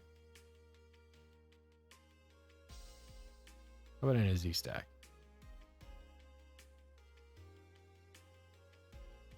Maybe rectangle, maybe you need to be frame of like 100. Let's do that. Cause holy smoke. Okay, there it is there. This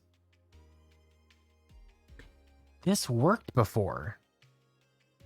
It worked before. And wait a second, was identity like the first one? What if we do that?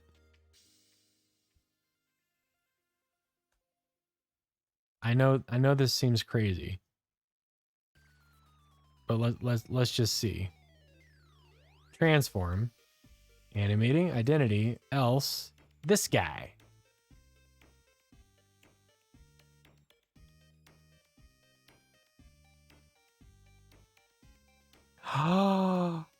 Wait a second. We both know that listening to me was a bad idea. Okay, I have a hunch that the main issue is that I'm using two different types here.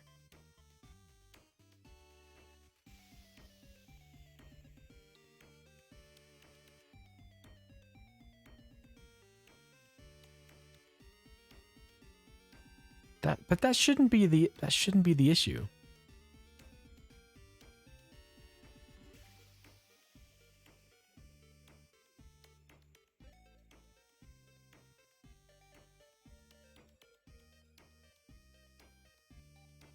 It doesn't feel right. Yeah, like it feels like it almost feels like I need to do something like this, which I'm not excited about.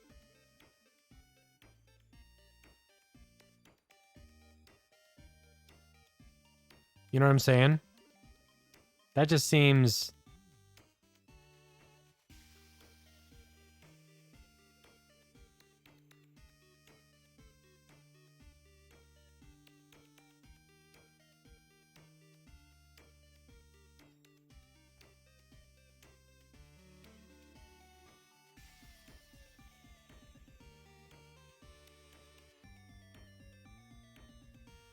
Uh-oh.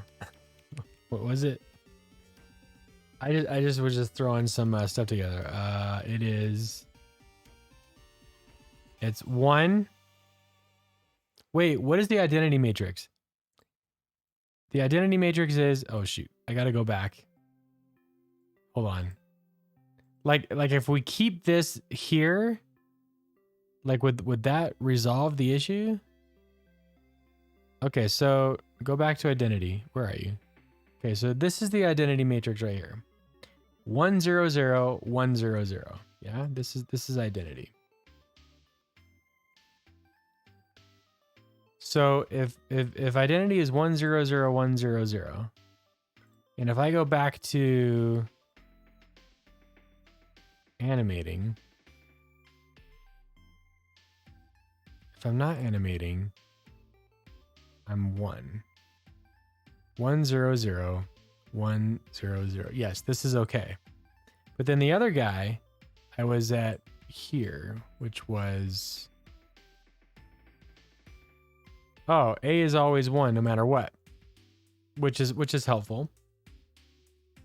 I gotta move this back. It does seem overkill, doesn't it? Like it just feels like it shouldn't. You shouldn't have to do this. Can I get rid of the preview? How do I get rid of the preview? Okay, here we go. 1. B is oh, if it's animating, it's -1. C, if you're animating, you're 1.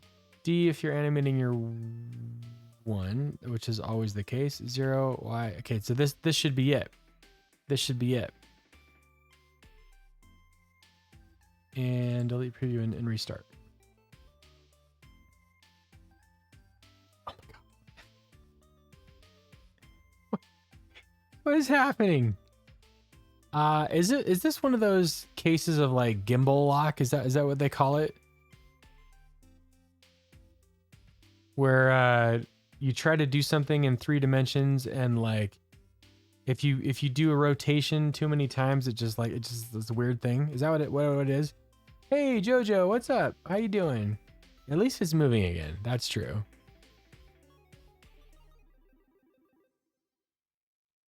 It's just so bizarre, like where it's going.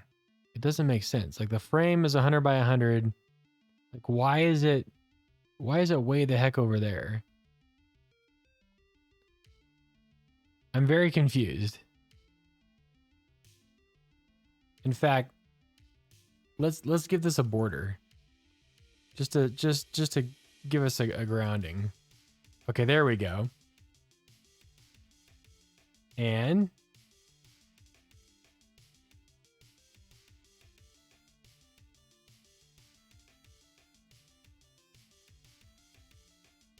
giving it a border decided, oh, I don't feel like animating anymore. Is this? What is this? It's the slide the square game night. What? You know what I should probably find out if transform is like really animatable. I mean, it shows that it is.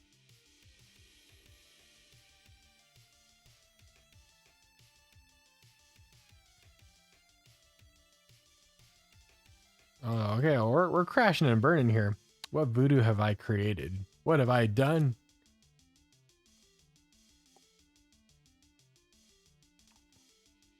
It seems in your anger you killed the animation. No. Okay. All right. Well, hey, you know what? We can't win them all. That's fine. That's fine. That's fine. That still is puzzling. I don't know. Like that says it's trying to animate the wrong thing, but I'm backseat debugging can say anything. It's good to like look at it though and just see like if there's something I'm missing. Like I absolutely what the heck?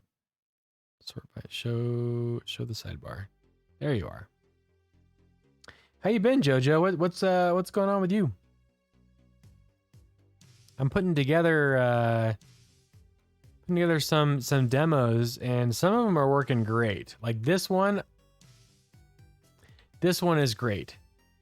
The animated version of it, not so great. Not so great. This is what I expected to see. And it laughed at me. It was like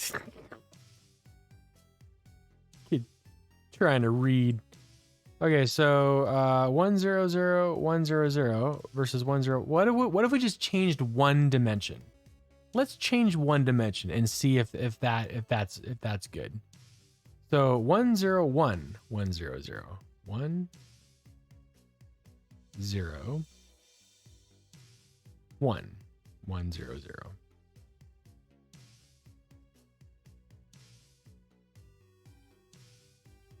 Animate. Animate, you hooligan.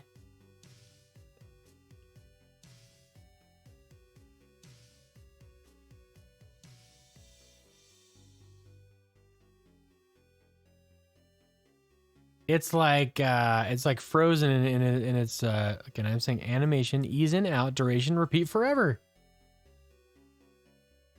Print, good luck with that. So the playground. Oh, I hate that Bob Barker. Okay. You know, it's fine. It's fine.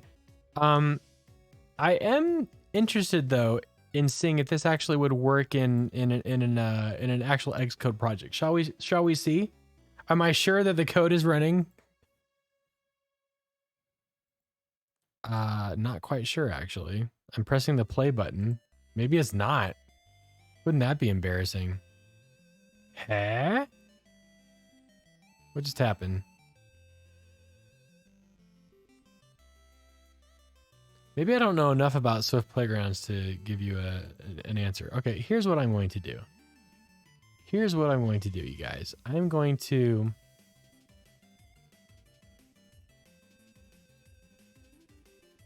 We're going to throw it in here. We're going to throw it in here. Here's a new and improved demo, guys. This is My Sanity demo. Ready? Here we go.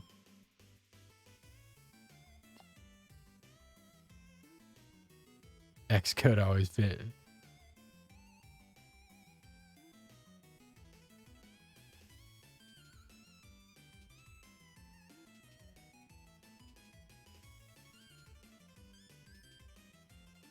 Hey, happy birthday, Jojo. I'm glad you took some time off from work to celebrate.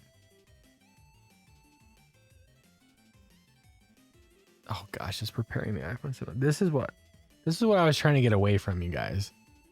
The sheer slowness.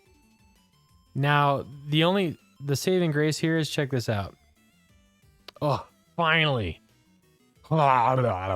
Okay, so this should do well, I think.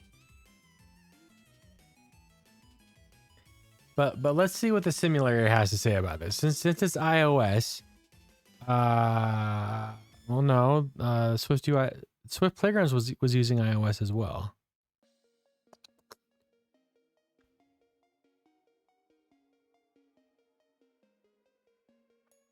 You went out to eat for 2 meals, which felt gluttonous. That's the way you should treat yourself on your birthday. Don't feel bad about it. Trying to keep consistent with my coding and learning. You can't beat a good meal or two with peeps. Agreed. Hey, guys. I'm not seeing,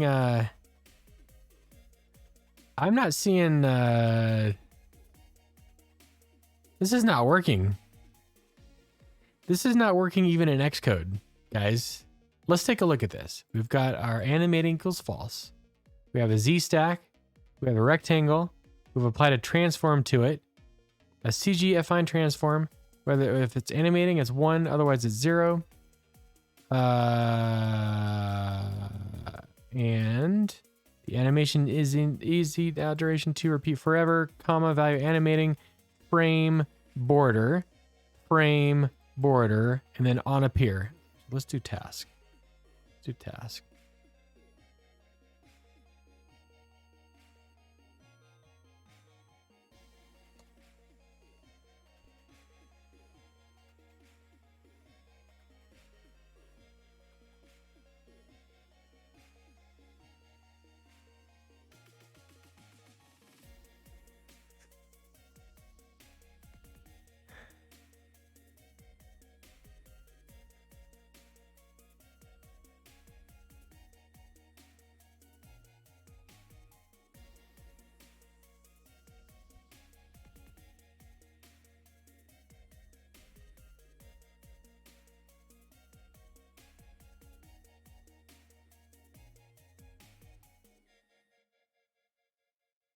Maybe we have to face the code after all. This is not a safe zone.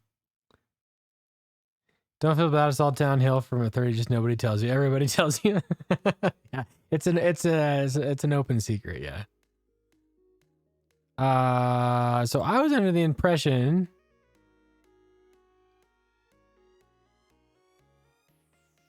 that transform was an animatable property, and we saw it happen. We saw it animating. So what is the deal?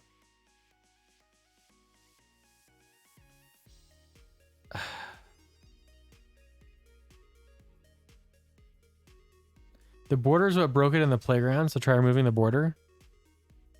All right.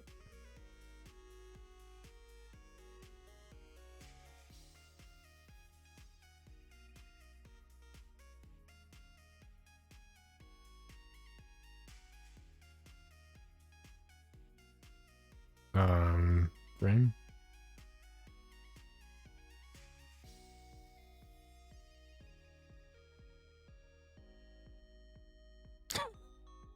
What? Still nothing.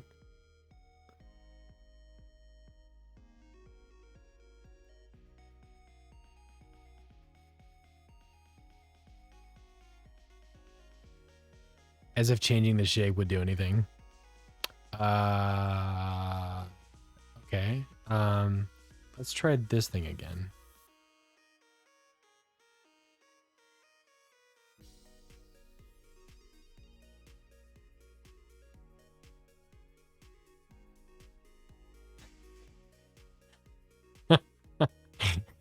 I give up. I admit defeat. What has happened here? Like, why? I don't get it.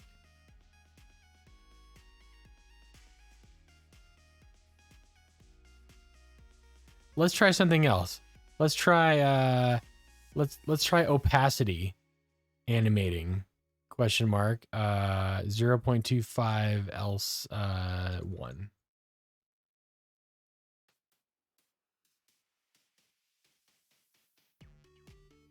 Oh shoot. Oh, that turns it into a view.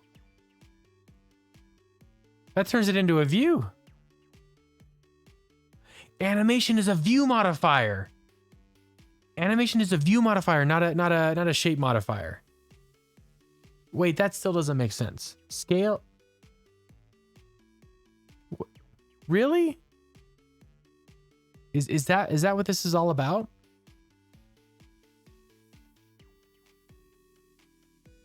Foreground color turns it into a view.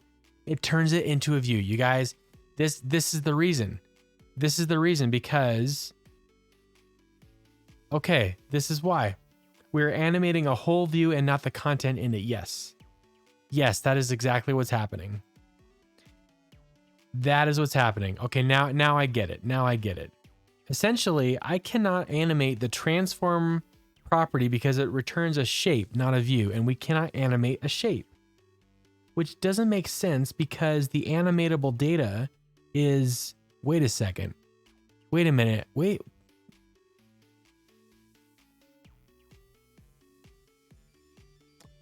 Wait a minute. Since the state doesn't change, it doesn't repaint maybe. So what if...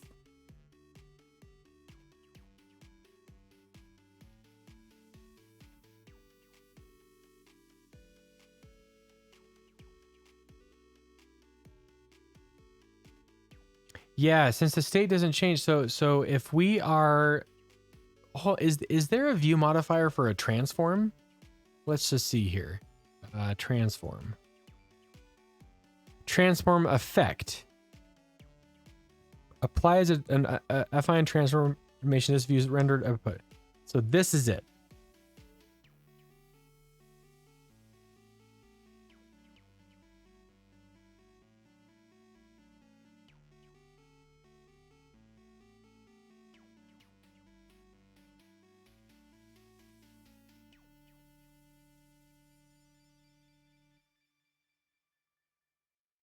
I bet you that's what this is. So watch. I'm going to comment all of this out. I'm going to give it a foreground color of red, which turns it into a view. And then I do this. Then I do a transform effect. And then I do an animation. Okay.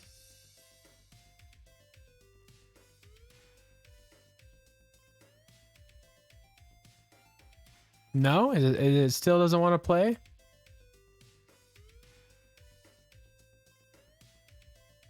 Hope Rising. Hey! It's the flag of Japan!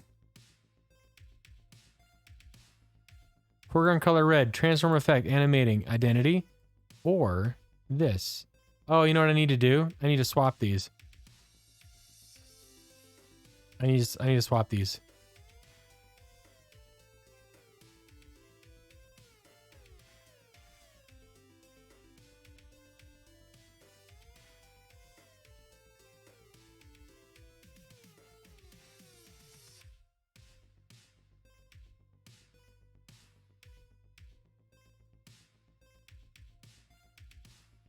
Oh gosh, the other ternary.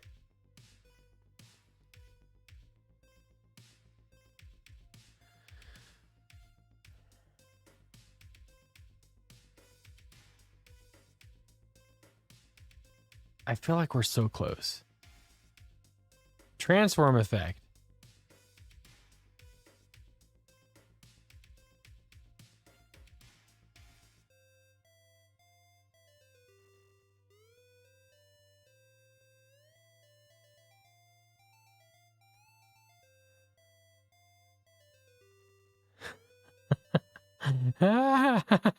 Remember when every app name was app name? Oh yeah. Yeah, absolutely. And it was like the whole marketing effort was like, if you put an I in front of your name, then you're gonna sell 1 million copies.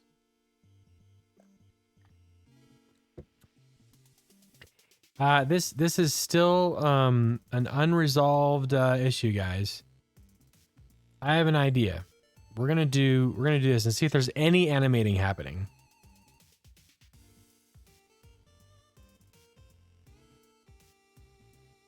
Okay, so that is animating. Remember I Am Rich worked for them? Didn't they? Oh, how many copies did I was telling something about this the other day. They sold like 7 copies, right? $1,000 each. They did it. They sold 7 copies. Okay, animation is working for opacity. It is not working for transform effect. Remember how we tried this?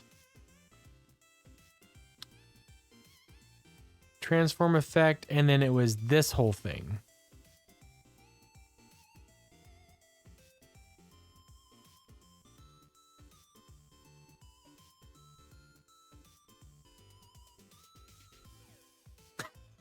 I give up.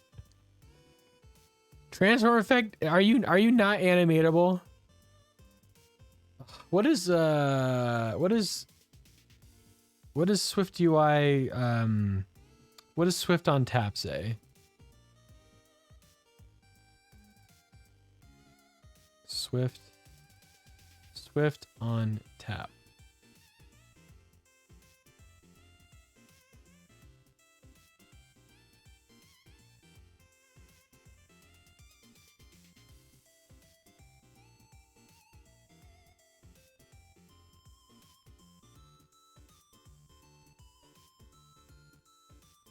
Yeah, look at we did that. We did this exact same thing. Well, it wasn't exact. We had a different transform. Can you make the bounds of the view bigger? Yeah. Of the circle or of the Z stack? What do we want? How big do you want Z stack to be?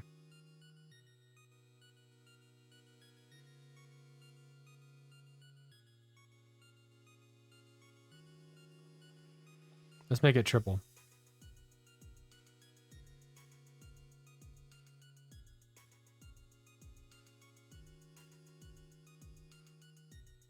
Yeah, there it is. So opacity is animating. So the issue isn't. Oh, let's do that.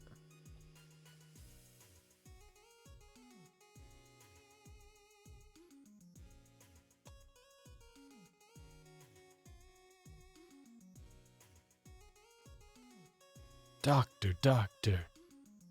Can't you see I'm burning, burning? Okay. Refuses to work. Okay.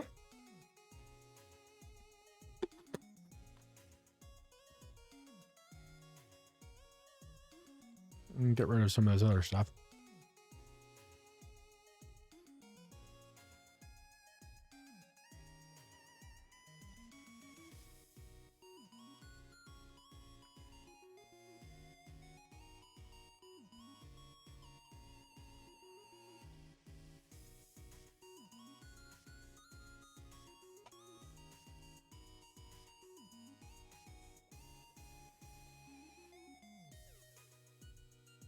I'm invoking the WTF. Well,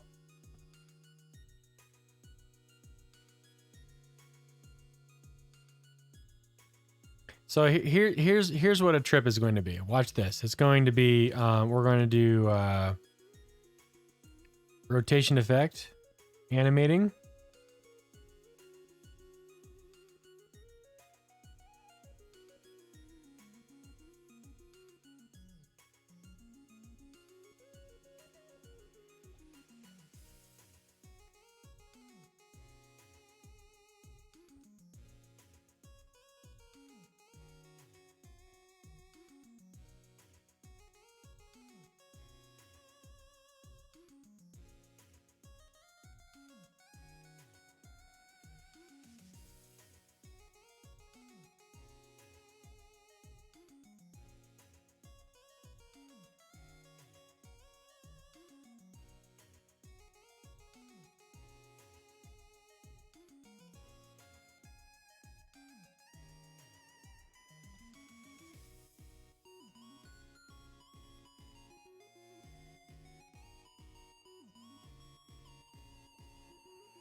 Please help me understand, why does transform effect not animate?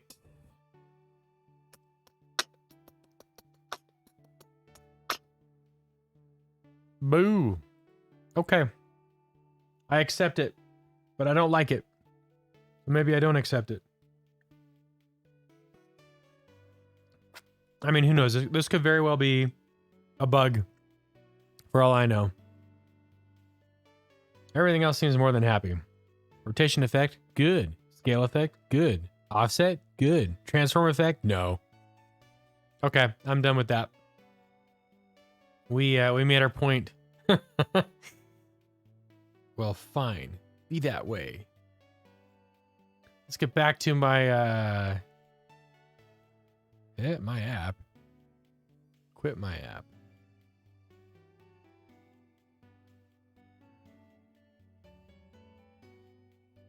So yeah, so clearly this isn't working yet, which is fine. Fix me.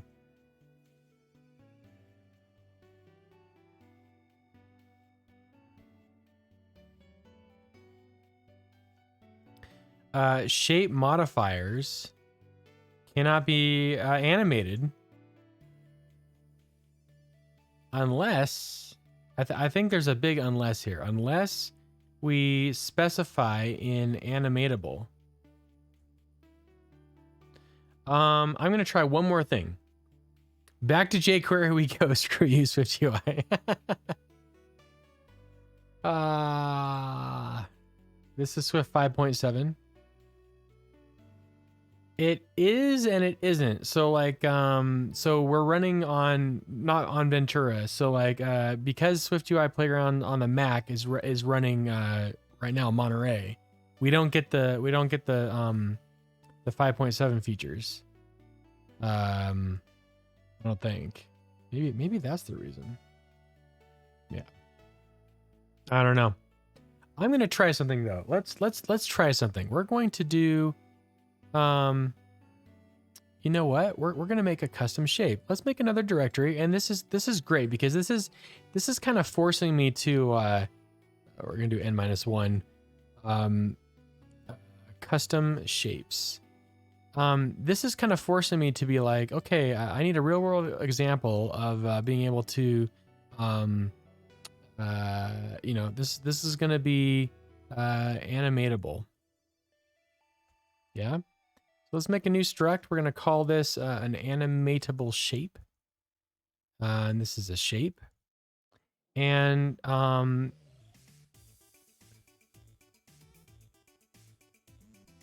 you're not going to automatically give me what I want?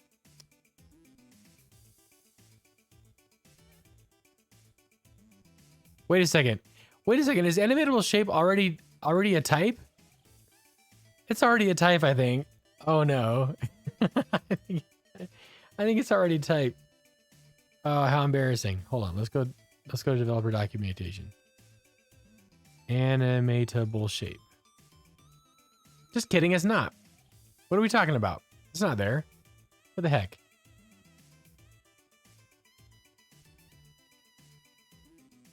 Okay, that doesn't make sense.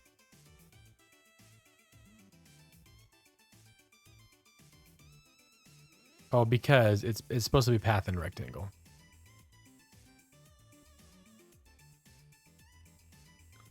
Okay, so here's our custom shape. We're gonna have a transform, which is a CG affine transform. This is our last ditch effort. Equals identity. Yeah, that makes sense. And we're going to do path, rectangle.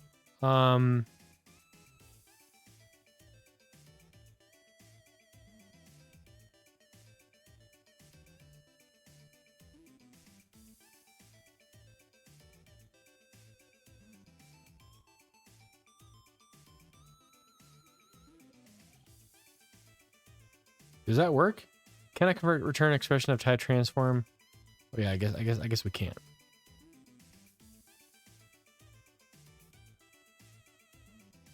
Applying transform. There.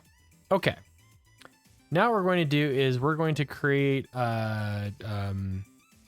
animatable shape view, which consists of body, some view, animatable shape.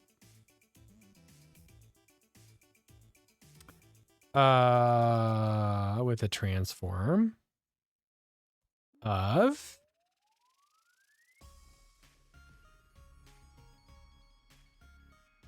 oh wait, we have to do this. There we go. Now here okay. This is take 10.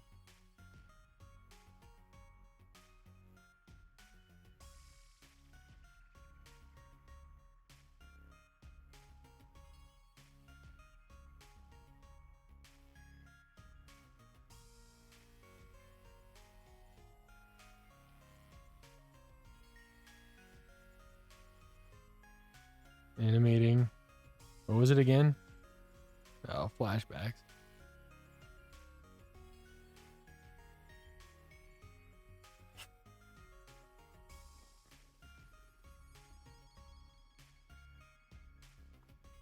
But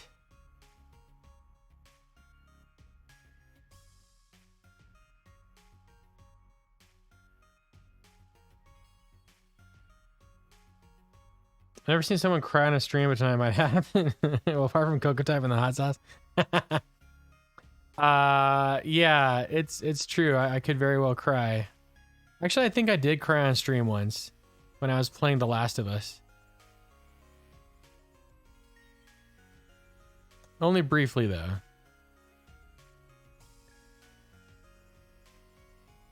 But how can you not get like teary-eyed on the first chapter? Holy crap. Which I am so excited for the Pedro Pascal series. Oh, I feel like he's going to do a great job as Joel. I can't wait. It's going to be really good.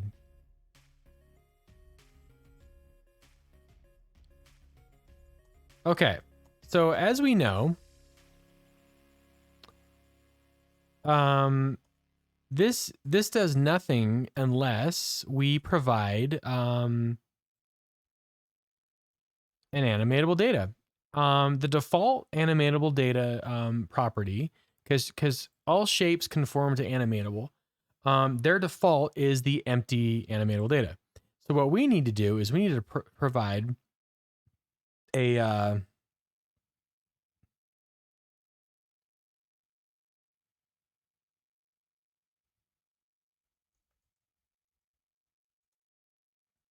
so when I get, we just say transform. And set transform equals new value. Property is accessed, but result is unused. What? What do you mean it's unused?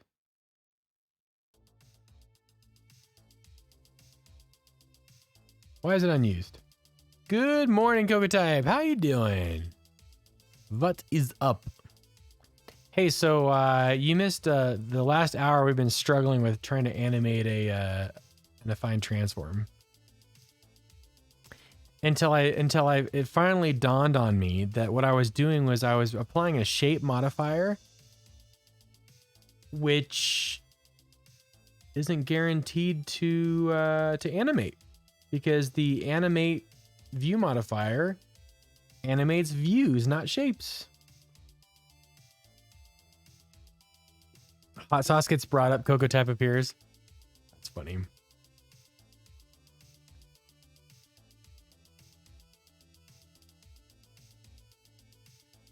How have you been? Oh no. Oh yeah, we need a preview provider, don't we? So this whole time we were struggling because I was making this. So let me just get you up to speed.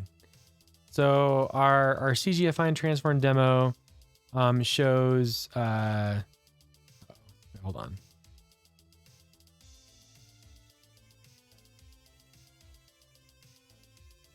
Yeah, it's this guy. Animatable shape view. So I'm putting together my my tutorial series. I got some fun examples. I made this really interesting to me demo where we can see in real time what happens when you apply transformation to a shape. And I was like, hey, wouldn't it be cool to animate that? Yeah, it'd be kind of cool to animate that.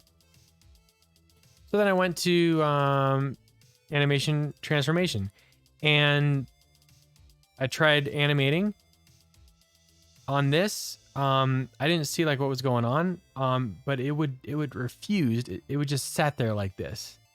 So the blue is the Z stack border. The red is the frame of the rectangle, and the transform, the final result, is what you see here in white. But as you can see, it is not animating at all. And so it took me some time before I realized, holy smoke, the dot transform returns a transform shape. And this animation view modifier is expecting to animate, even if I put like a ternary in here of like changing what like the transform is, this does not animate this. And the black is the pit of despair. Don't even think about trying to escape. So what happens is I realized when I was playing in Xcode, because I thought that this would like work for Swift Playgrounds, but it was being a jerky jerk. I tried to do the exact same thing with like this used to be a circle, and I was like, transform effect. Transform effect does not animate, but rotation, scale, and offset do separately, and opacity too, for that matter. So if I try to do a transform effect on a view, a ternary operation, the only thing that freaking animates is the opacity. The transform effect does not, and so that led me to believe, well, maybe transforms aren't animatable, which I think is weird, because it's effectively a combination of scale, rotation, and translation, right? So what the heck? So then I was struggling with that, and I was like, oh, maybe we need to have like maybe we need to actually implement animatable on a shape. And so that's where we're at now. So now I'm at this custom shape section, and I'm like, okay, here's an animatable shape. I have a property called transform. I'm implementing this. This is implementing the animatable protocol, which gives me animatable data, CGA find transform, and that's the transform. That's what I'm getting. Shazam. If I set, then the transform is the new value, but also my path and rectangle gives me a path, and I'm just using an ellipse in the rectangle, and I'm applying a transform. This should give me a path. I'm not getting any errors here. So yeah, it returns a path. I feel like this should animate. Restart preview. So I was just getting things set up from getting home. Can you go over that? Like, no. So anyway, I'm kind of stumped here because I feel like there's always one. I feel like this would be a great way to showcase animatable. Yeah? Or 4 in our case.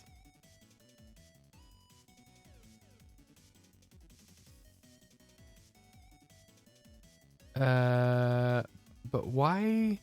Oh, this is why.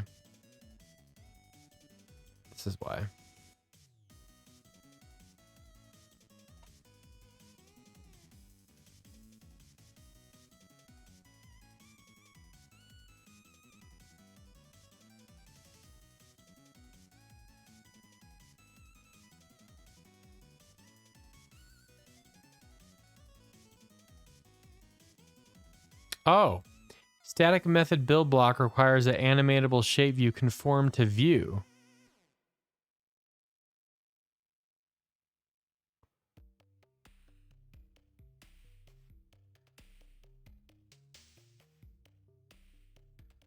Huh?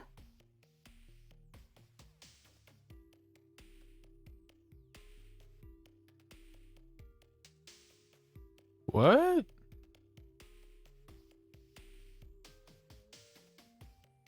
Wait a minute. Does this need to be inside some parent view? Let's just put it in a Z stack. Oh. Is that a problem still?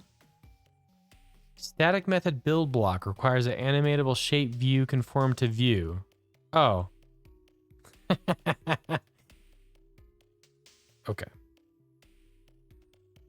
Phew. That was a good drum break.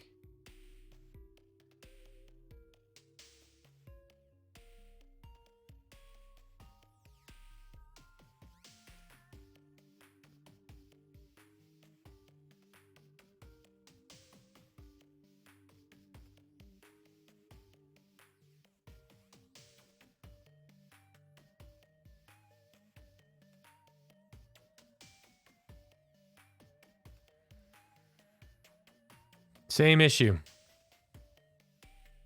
Oh, just kidding. Hold on, hold on, hold on, hold on, hold on, hold on. Hold on. Hold on. But do I animate the entire Z stack?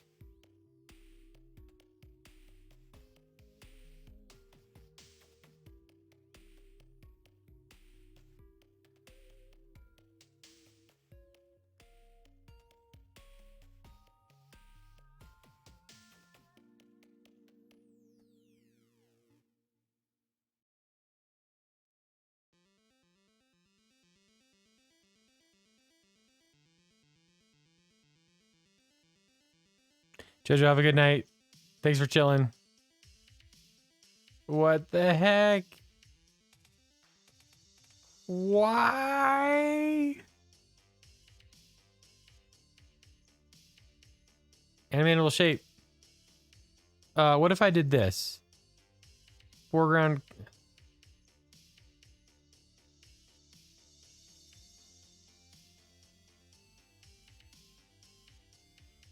It has to be a view modifier that can be animated, huh? That's what has to happen, doesn't it?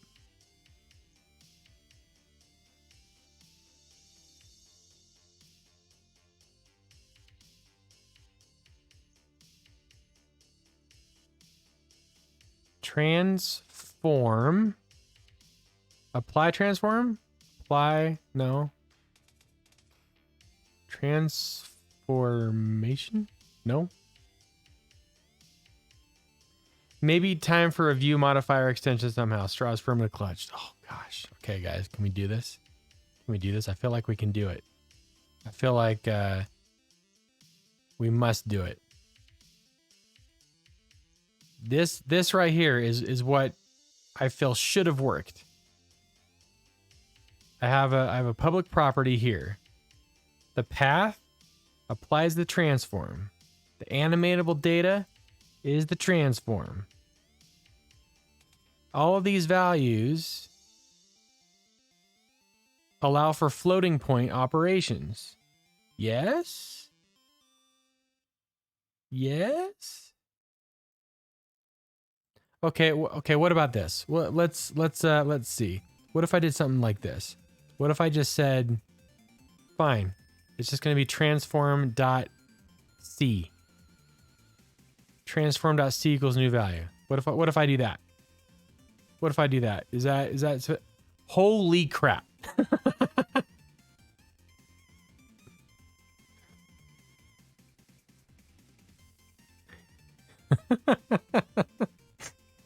What? Wait a minute. Wait a minute. It did not like. Are you serious? Well, there you go. Someone tell me what's happening here.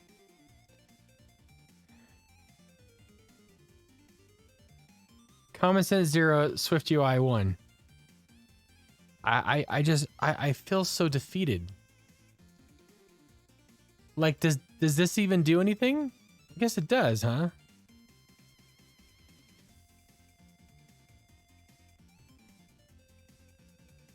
Does it have to be an animatable pair of an animatable pair of an animatable pair? Watch this.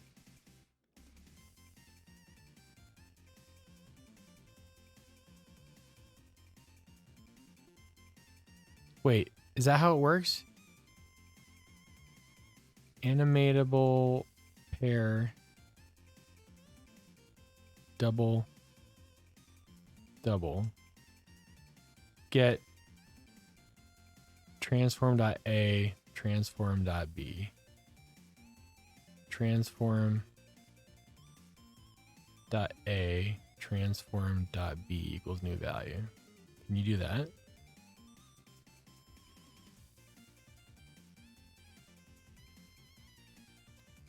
I don't actually know Dame GD Dench's opinion on it. Maybe we can blame this on JoJo. I'm not sure I understand how this was what I expected, but take the win. Yeah. I'm okay with that. I'm okay with that. But what I do want to know is animatable pair. I want to see what's going on here. Oh, Oh, what does hacking with Swift say? Checkerboard. So they've got their animatable data is an animatable pair, double double. Get animatable pair. Oh, set. Oh, okay. That's fine. So if he does it this way, oh, it seems like a lot of work, doesn't it? Like, why can't I just return a freaking transform? Ask her next time we catch up with Dame Judi Dench. Ask her why they didn't make her the new queen. That's because she's M.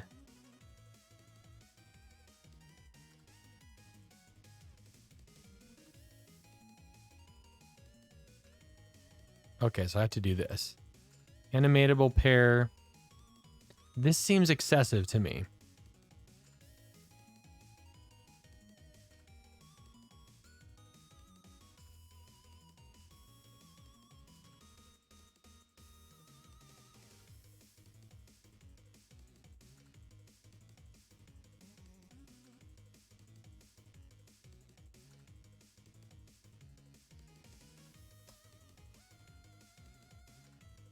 You've got to be kidding.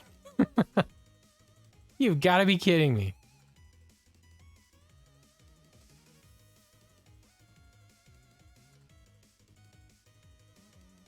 Seriously though, like why does this have to be so difficult? A few more drop out the list and I get to be a dame. There you go. You're like 10th in line. I couldn't remember the new M's name and I only had so long to make the joke. It worked for me. So here's the issue now though. Now I got to do an animatable pair of an animatable pair.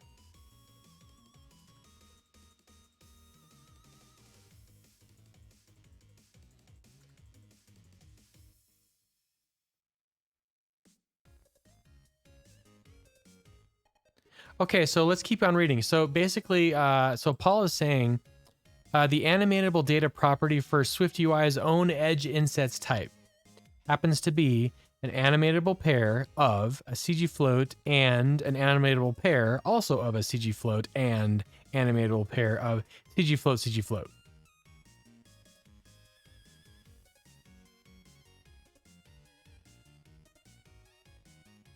New value dot second dot second dot first.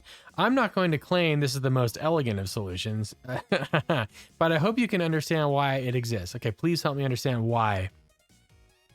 Because SwiftUI can read and write the animatable data for a shape, regardless of what that data is or what it means. It doesn't need to reinvoke the body property of our views 60 or even 120 times a second during an animation. It just changes the parts that actually are changing.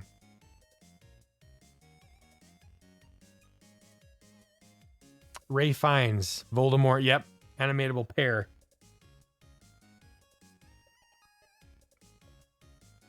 Hashtag, you guys. Oh my gosh. So, what we need is... Whoops. No. Go back. Go back! Oh, but hey, guys. Did you know that the transform has 6 properties, not 4?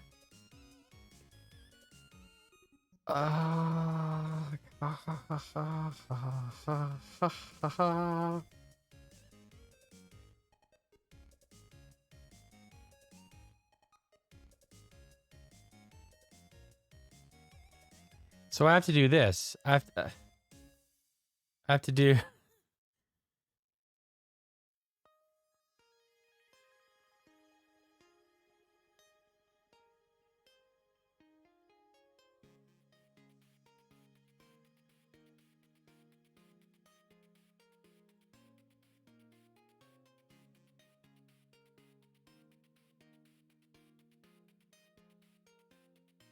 I thought SwiftUI was supposed to take care of the internal pain.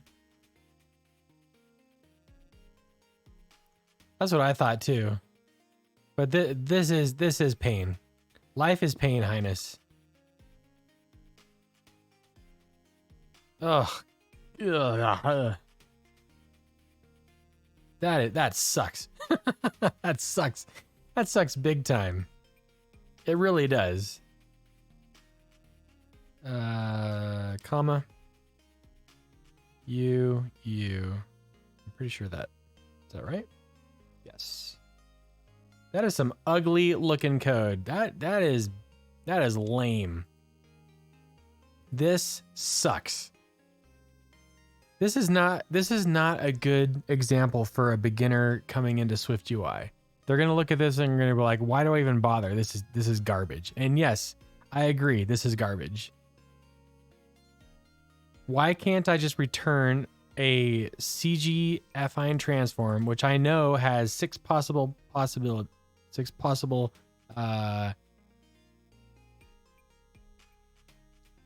things to transform A equals new value dot first, transform B equals new dot second dot first, transform dot C equals new value dot second dot first, and so on.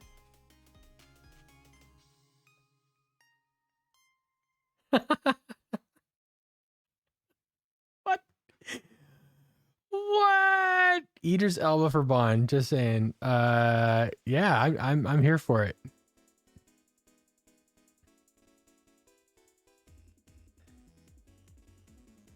Animatable shape.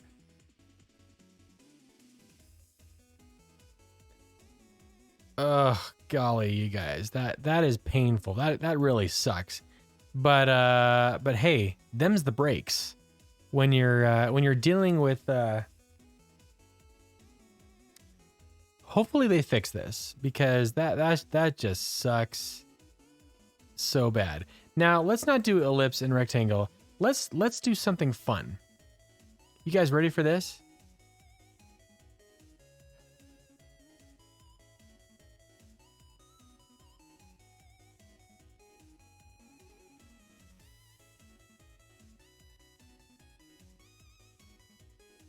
I'm gonna need help with this, I think. I always mess this up.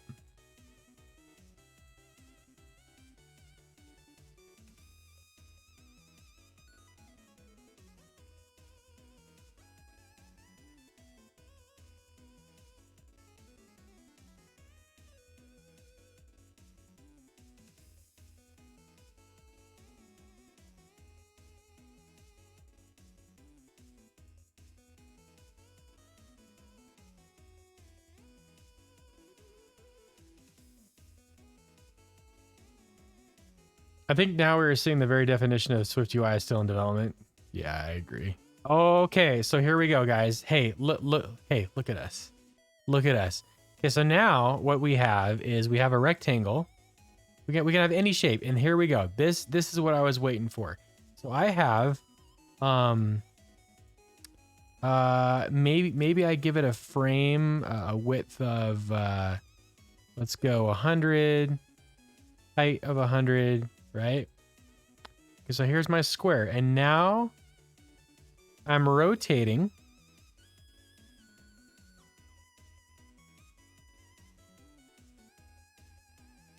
Is this what I wanted? Ah, this is what was happening. We start with the identity matrix, but then we go 1 minus 1 1 1 0 100. And again, we're not dealing with the translation element of it. Coco is the type king. It is in the name. That is true. That is true. But hey, we're looking at the underbelly of animatable here, and man, this is not this. I would say this would be like, this is advanced level animatable with stupid types. Basically, I'm taking any animatable transform shape. Animatable transform shape. Yes, because that's what it is. Animatable transform shape, where a shape is anything you want. Yeah?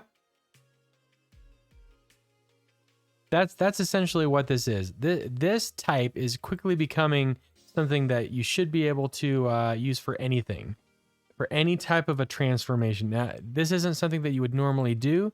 Typically, you would take your shape and you would apply a rotation or a scaling or a offset or any combination of those and still get the same result. But if you really want to only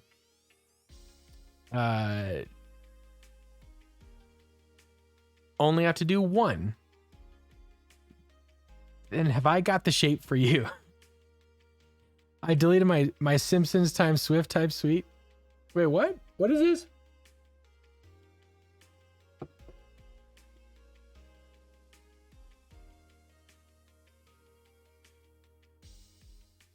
So is this useful?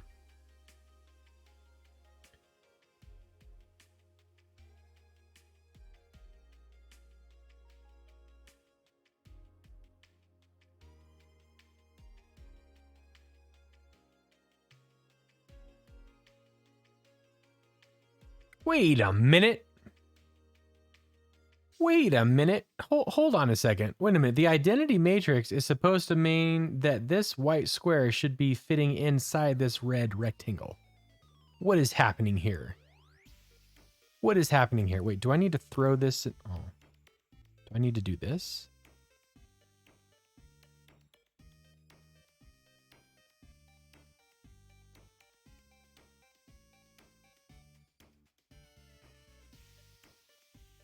I need to make it a view first before I can do an animation. Yes. That's the unfortunate part about, at least that's what I understand so far. And if somebody can tell me differently, is there a way to animate a shape without turning it into a view? This feels like a library in the making. Yeah, I think so. It just said to type the cause of and solution to all of life's problems. Oh, I see. Do that if you want to break it. Yeah, so guys, if you remember, if we go back to our demo that's like a static version, you'll recall that it's in the box when it's the identity matrix. Yeah? Yeah? But when we start going like this,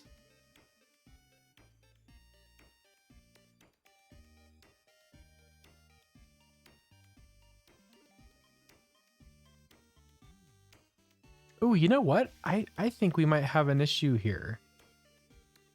I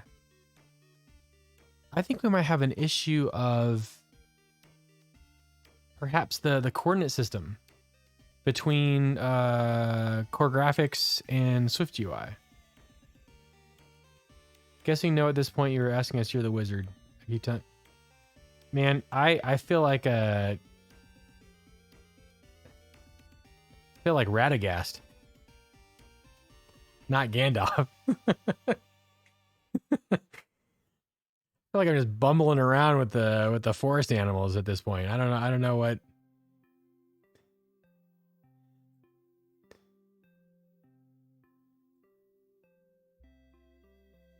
Boom, identity matrix 100 100. Maybe I need to deal with the transformation. I think I probably need to do TX and TY. All right, back to the drawing board, you guys. This, I mean, yeah, it should be starting in here. So something is happening. I can see what's happening. Maybe this Z stack needs to not have a frame.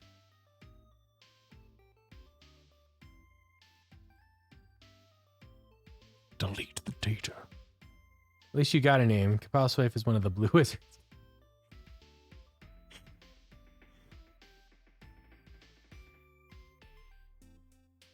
Red shirt wizard. Oh man. Use the force, Harry.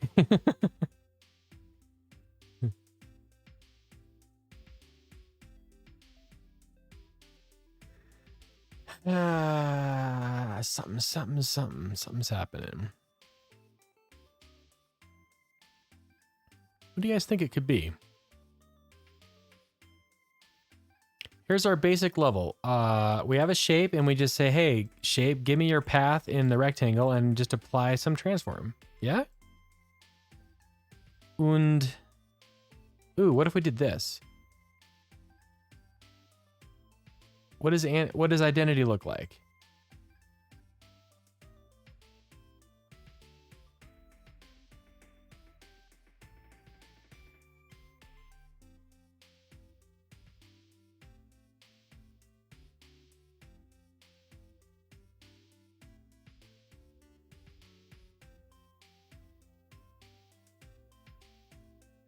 I think the issue is that I'm not applying TX and TY. That has to be it.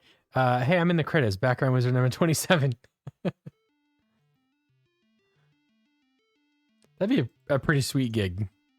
Background wizard was replaced with ZStack element wizard in Xcode 14. What is going on here? This is not the identity right here. Why is it pushed down? I'll tell you why. For some reason, it looks like TY is considered what, 1? Is that what's happening here? I think that's what's happening here.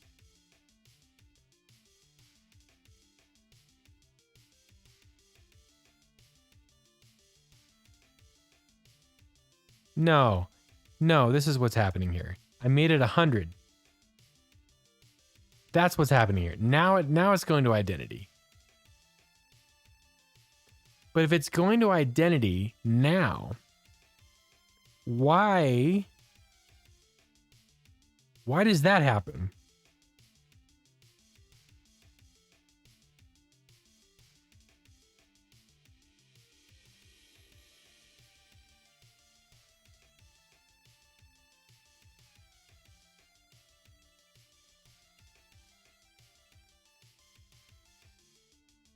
You're not allowed to have two views have the identity transform. It is forbidden by the compiler.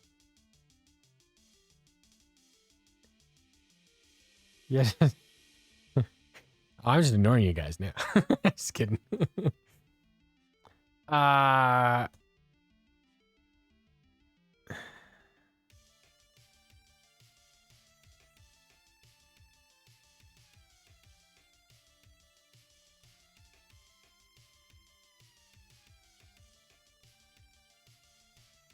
What if I did this?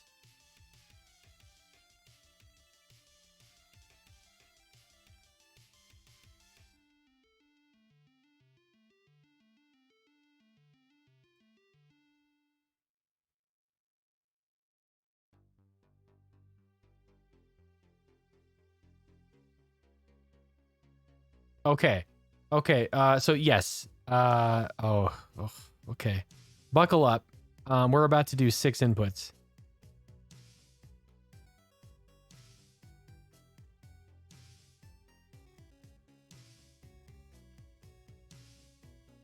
Ugh.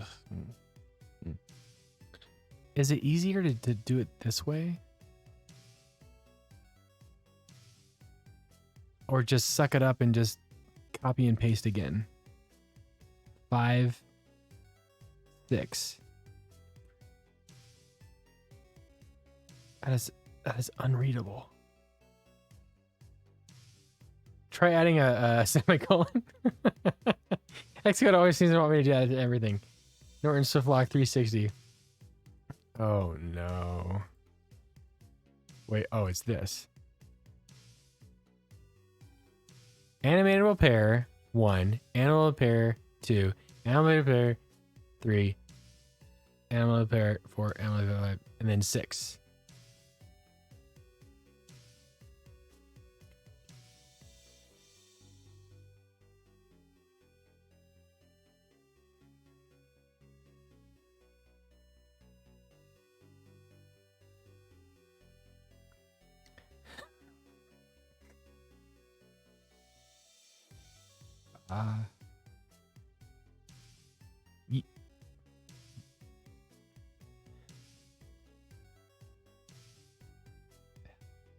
Need more cowbell and animatable pair. Stop the insanity.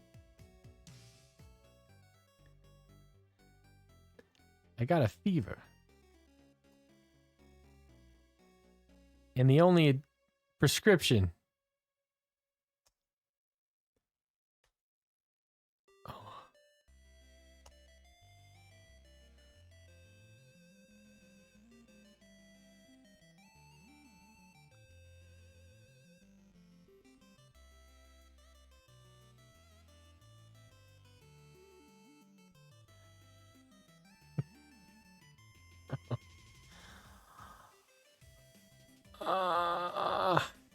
I doing wrong?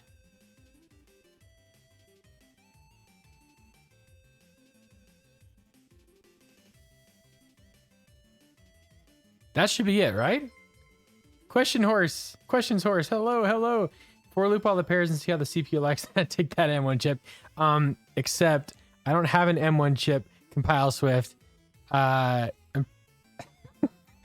still rocking this dinosaur Intel machine. Yeah, thank you for the follow-up questions. How you doing tonight? Welcome, welcome.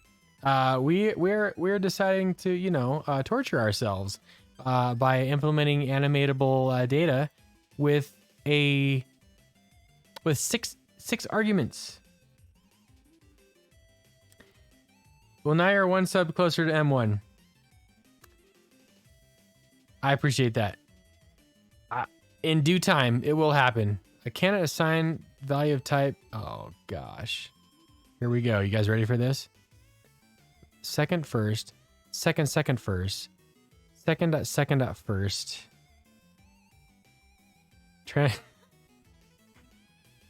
Transform TX equals second dot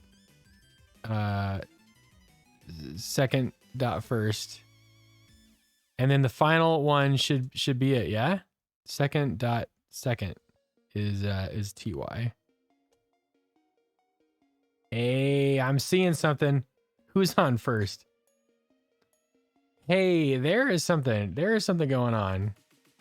This is about to stop and question just how many of these stupid things are needed. I think this is all we need.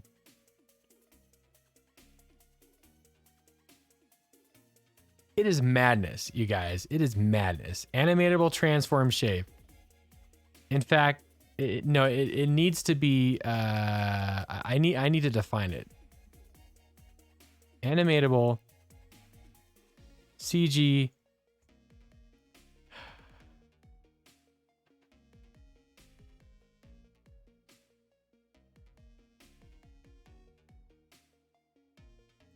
I think it's okay to get rid of the animatable prefix. CG affine transform shape. Because then I can just say this. Yeah? Question horse. Doesn't block new followers from chat near as long as Compile Swift does. Oh, called out. Question horse. I welcome you heartily to the stream, and I hope you're having a grand evening or morning, depending on where you are at. What am I doing here? I am you know, I'm just seeing how far of a descent into madness I can go on stream. What I've decided to do is make a tutorial on shapes in SwiftUI. And I've been meaning to tackle the animatable protocol. And what better way to do that than to have an example of not one, not two, but 6 animatable properties on a single shape, which results in the madness that you see here. The goal is to allow us to use any shape that we want that gets passed in, and then apply that shape, the transform to that shape. And it looks like we have succeeded. So go us. Now the hope is, if I can do this,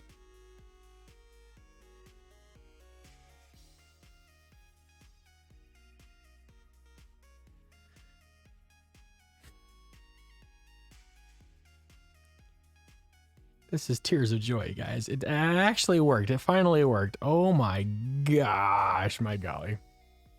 This is the point that the school canceled or tells not, or don't throw your life away like that, son. It works. It works. It's working. So I don't need this anymore because I can just be like, hey man, So you know what this needs to be, guys. Thank you, Coco Type. Thank you for the bits.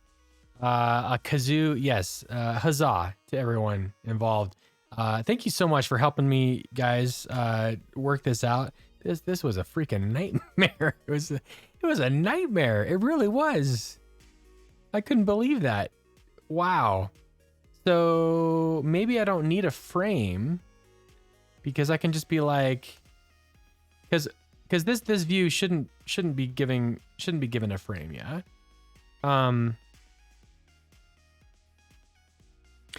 The question remains though.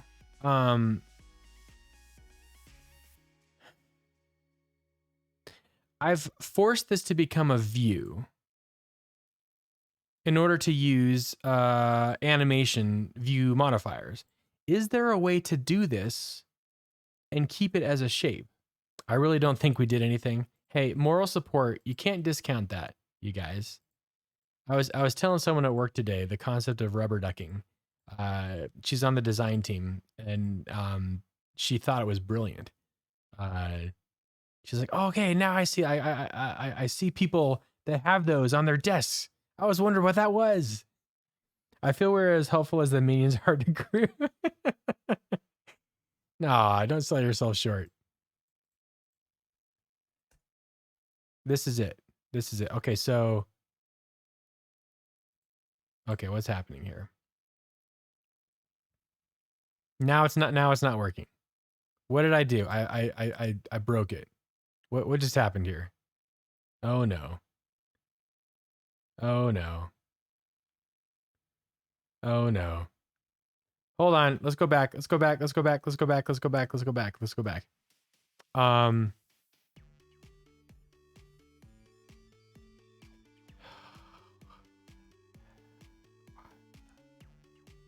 It doesn't like.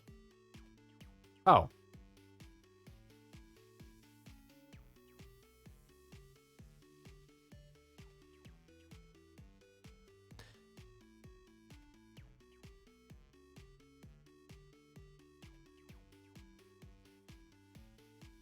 Can this be empty?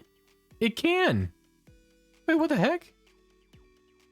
Animal shape view dot frame width 100, height 100. So I can just give the frame modifier. Oh, that's all I have to do? Oh, that is ingenious. Okay, so I don't even need this border anymore. This was just to show just that. So if I place that outside.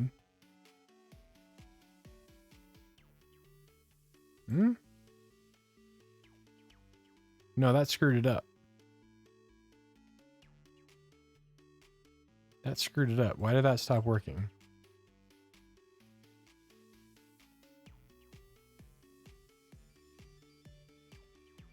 Okay.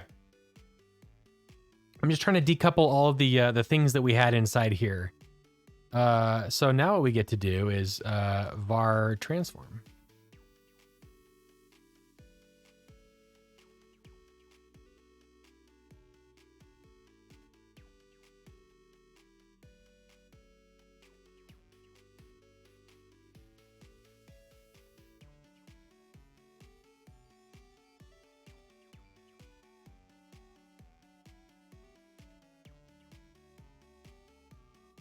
There we go. So much deprecation. So much death. Hey guys, look at that. We've decoupled. Shape rectangle. Oh, hold on a second. I mean, no, I guess this works. I guess this works. This is it at its base level.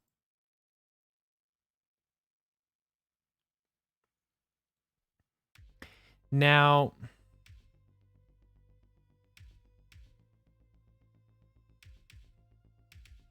guys, this looks strangely like something that already exists.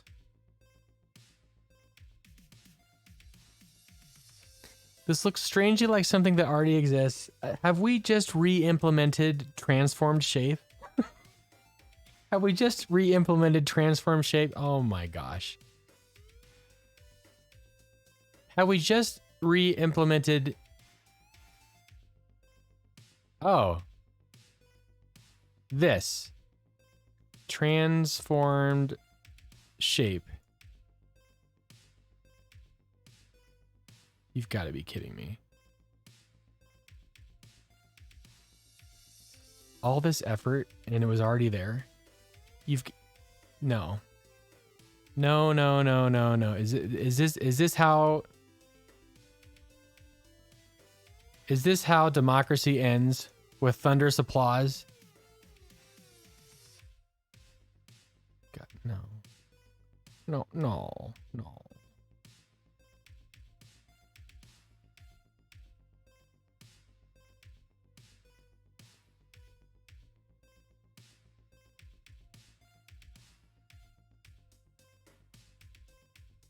Did I just re-implement transformed shape?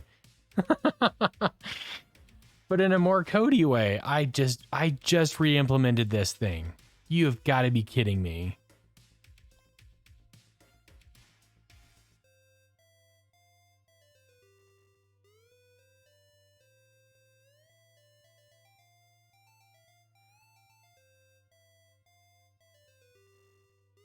Yeah, I think I did. Do it a third time. Do it all the time. Transform shape, transform right there. That is how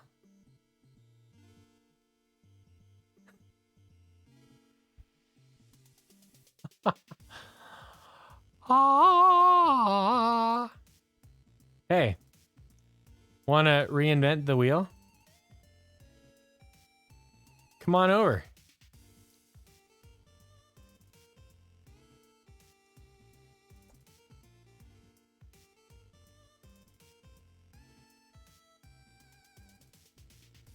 Let's not forget all the pain you suffered all the way. That counts for something. Yeah, it definitely does.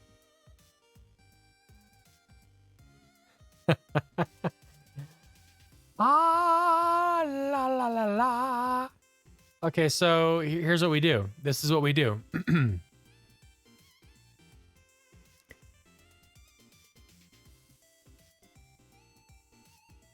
So I've got this in here.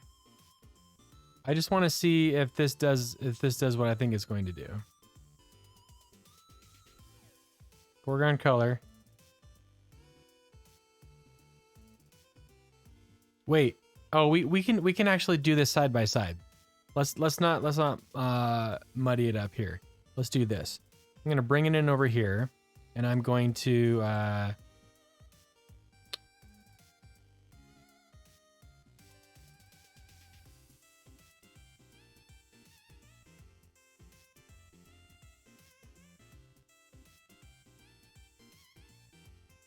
VStack.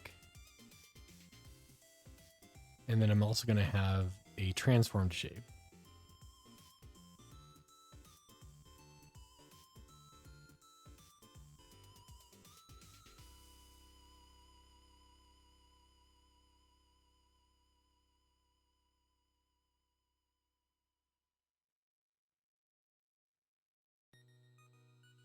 Oh yeah, because it splits between them. Rectangle. Let's go with 300 by 300. Actually, let's go 300 by 600 so you can see, yeah, they're both here. Okay, cool. So as we can see, the entire view is a VStack, and in the first half we have our stuff, and in the second version we've got this guy, which what we're going to need to do is I'm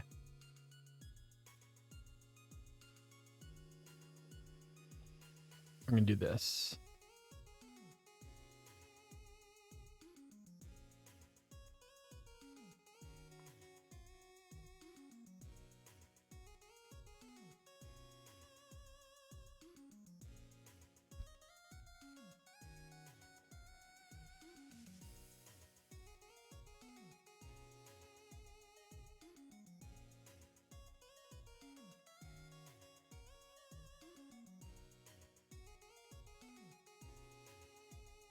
Do I even need a frame?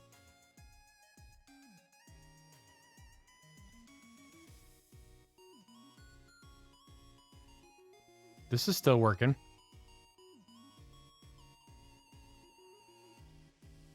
But transform shape isn't working. So maybe I did do something interesting. This is far more entertaining than the Jira tickets I'm editing. I'm glad. I'm glad that it's kind of a you know, there's a bar to set there. Yeah, definitely. Oh, that's funny. Red, green. Okay. So I feel like maybe our shape is doing something that the transform shape is not. Maybe it's incapable. Maybe it's incapable of doing that. It seems like it's stuck at like the tail end, like at the final stage. Too bad there's not a better tool for editing Jira tickets.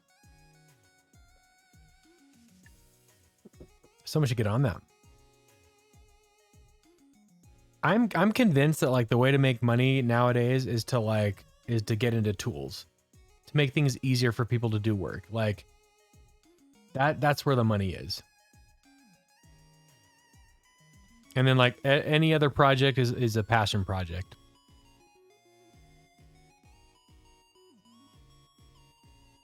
Yeah. Hey, so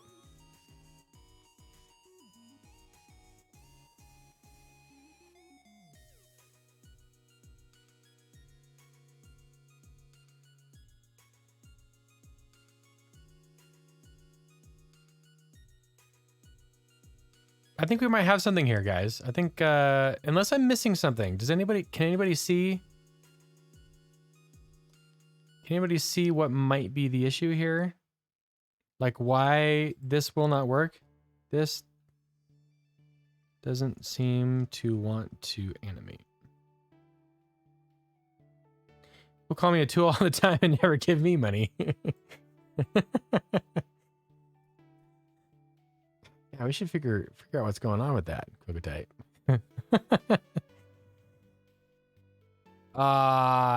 Hey though, like, dang.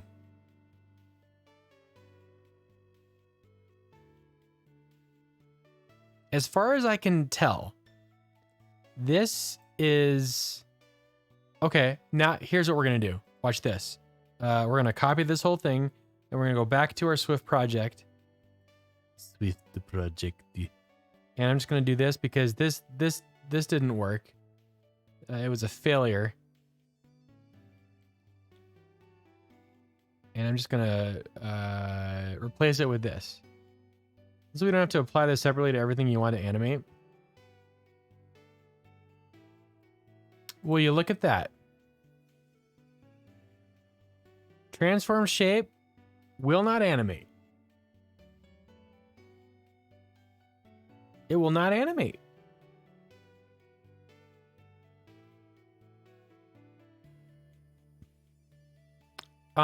Is that because the default implementation is to have empty animatable data? So the good news is it is their fault. Yes. I wouldn't have been able to make that joke in Compile Swift stream because his bot would have decided Tool was too mature for his audience. Is that right? Well, maybe there's been some shady characters coming into his chat before.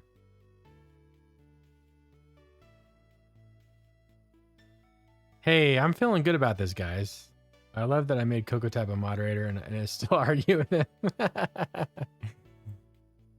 Yeah, that's what you get. You've brought this upon yourself. What if we did this? What if we do an extension on transformed shape? Just to see if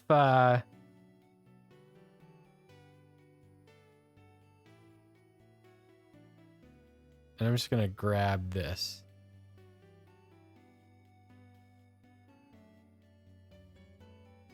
Let's see if this even compiles. Huh?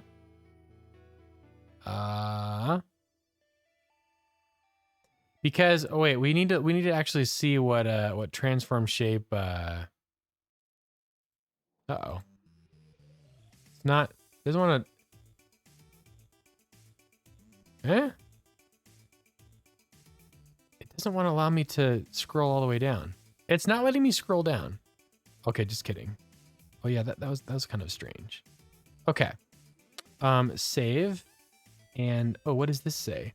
Initialization of immutable value of B was never used. Oh, that's inside my library. That's something different. Guys, no, it's actually not. It's not responding to it. My college announced a full computer science major starting next fall. I'm going to switch to the Holy Roman Empire. How are you doing? Good to see you. And congratulations. That's amazing. Yeah, do it. Scrolling is now part of Xcode Pro, $9.99 a month. Question source. I believe it. I think it got messed. I think I got very confused for a second.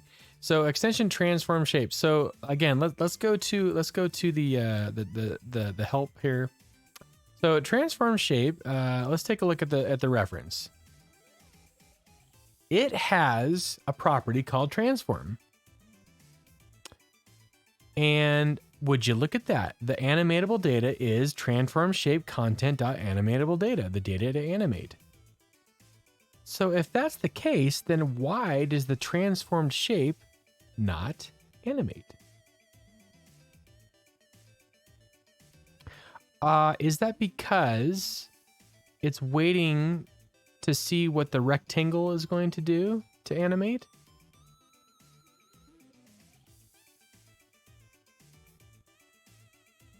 You get 10 free scrolls a year. I gotta pass Calc 1 and 2 with a 3.5 GPU. I think I can do it. Definitely go for it. Go for it. Yes. I think you can too. Absolutely you can.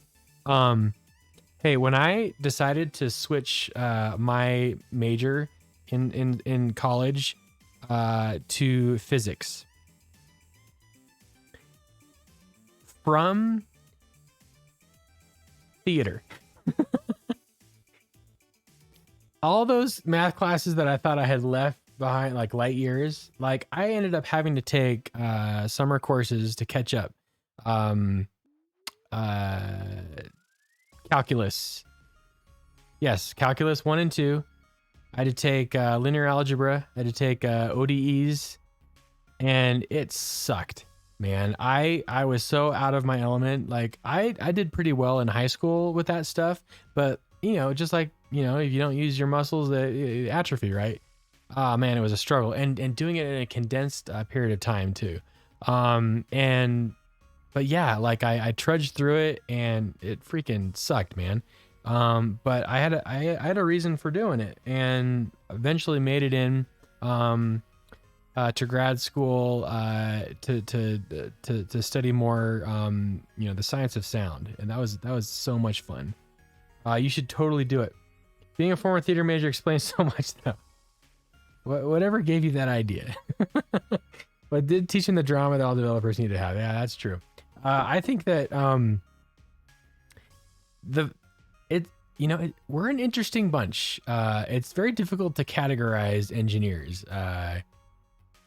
There are definitely stereotypes, but I think the great thing about like working in software is that people come from all walks of life, and they bring their the stuff that they've, you know, their life experience, and it can help with developing.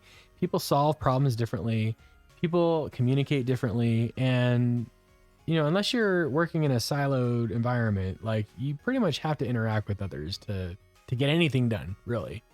So I think it's great. I think that it helps the dev community as a whole. So yes, 1,000 times yes. Do it. The Holy Roman Empire. You can do it. I brought a level in competence, and it pays off every day. Are you me? Compile Swift? Oh man. Man, I mean, yeah, and And just so you know, imposter syndrome, it just comes with the gig. You know what I'm saying? It's just the way it is. Okay, so what this seems to be telling me is that it's waiting. It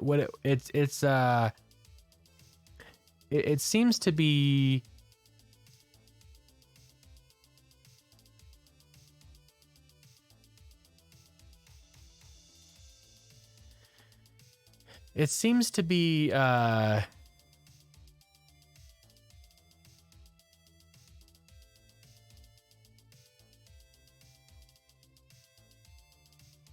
relying on an implementation of the animatable protocol for the shape that it's taking on.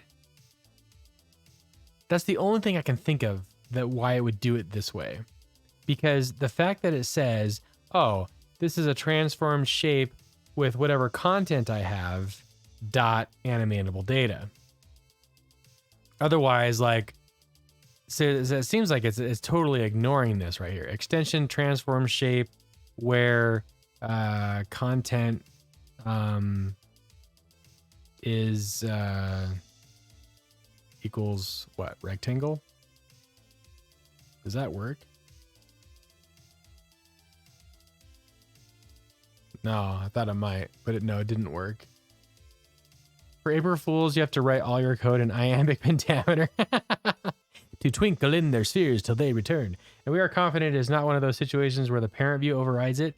I don't know about that yet, Compile Swift. I'm not sure because toggle happens on the VStack when this first appears.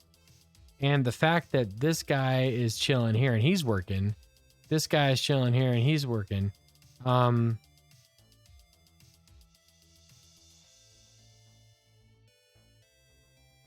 you don't even need this foreground color. You can animate. Look at that. Do you see that? We don't even need a freaking view modifier. We can do animation ease in out on straight up shapes, you guys. I should have known that already. But what we've done here is we've kept it as a shape and not as a view, which this actually makes me very happy. This makes me very happy. All I got to do here is this guy. But yeah, but seriously, like the fact that it is unmoving is quite interesting to me. It does make more sense as a shape. It does. Especially since shape by definition conforms to animatable. Right? So shape protocol, it conforms to animatable. So because it conforms to both animatable and to view, that means that it can handle all view modifiers, but also it can handle the animation view modifier without being a view first, which I think is great. Now I'm very interested in understanding why this does not work though.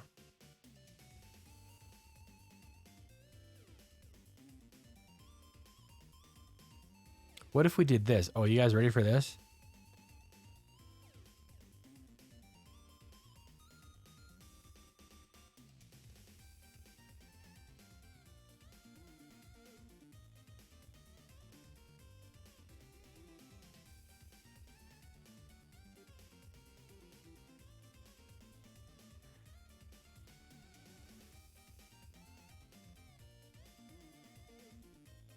Oh, shoot. I thought it would work.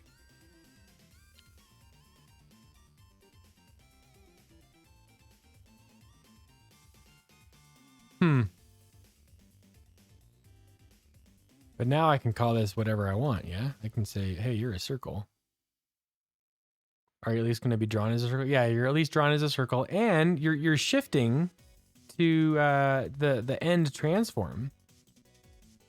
Oh, you know what? I should make this oh, it already is a it already does have a default argument. So I can just do this.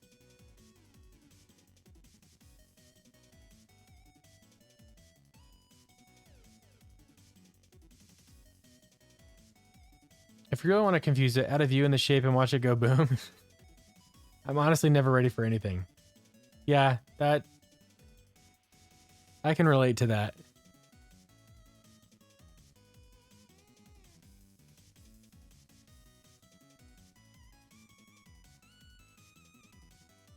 What do you guys think? Should I file a ticket? Does it seem like this is not behaving like it should? Did I have to like pick up the slack and make this work for the glory of mankind?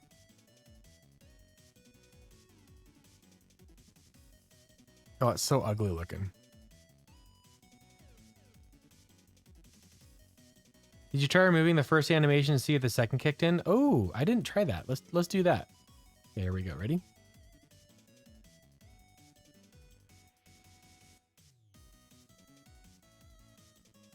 Well,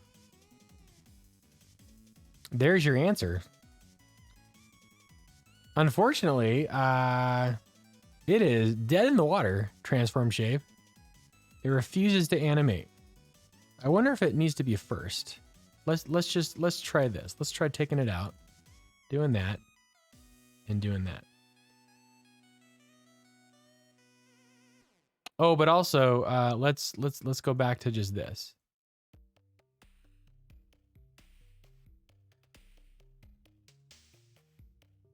Yeah, it is not. It don't care. It don't care. Okay then.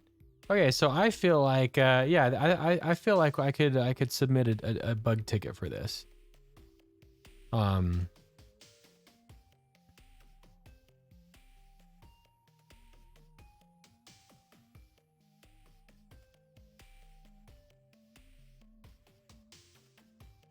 But pretty cool that we were actually like able to come up with a solution on our own, yeah? I think this is one of the most successful projects that I've done in quite some time. just kind of like trudging through this. I mean, you guys could see like there were some moments where I had no idea what to do next. I feel like yeah, let's just get rid of this because it ain't working.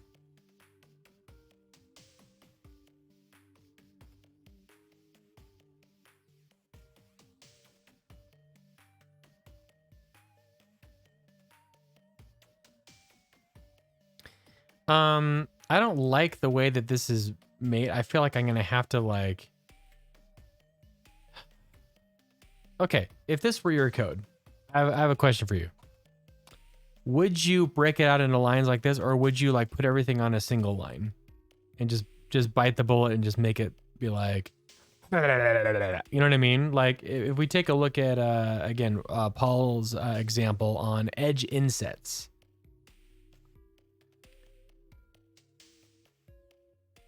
It looks like this, all in a single line. No to single line. Yeah, I think I'm in agreement. You know what's the funny thing about this is I'll bet you I'm not the first person that has encountered this. I'm sure somebody's got it somewhere in some blog. As a 14-inch laptop user, I want to see the definition so that I don't rip out the remaining hair on my head. Yes. All right, I'll just leave it like this. CG affine, is it affine, affine? CG affine transform shape. There it is.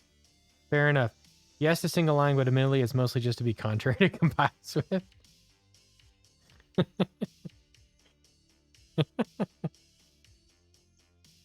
These are kind of weird though, right? These angle brackets. It just looks kind of wrong.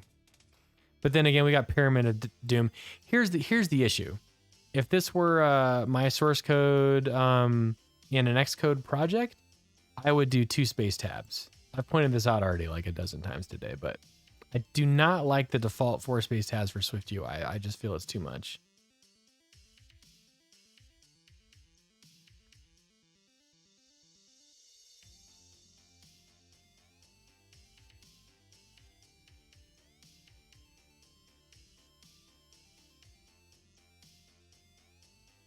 Let's make it a Z stack instead, y'all.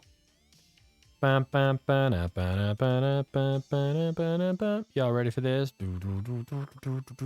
Yeah. Yeah. Okay, so now, boom. That's probably a better showcase. In fact, let's put the transform shape above, since it's doing it nothing. Nothing at all. Nothing at all. As I stated before, no. Okay, so this is what we want transformed shape to do. And it ain't doing it, so we're doing it ourselves. Go team.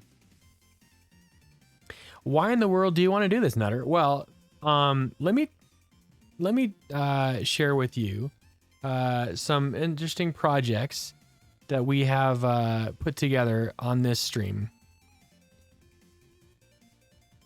And the sheer number of animation modifiers that we have to perform on little elements here and there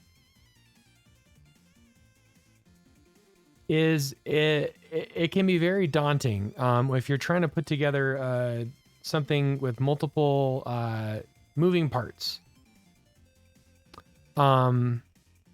I'm looking for a way to simplify such a thing, per my last email.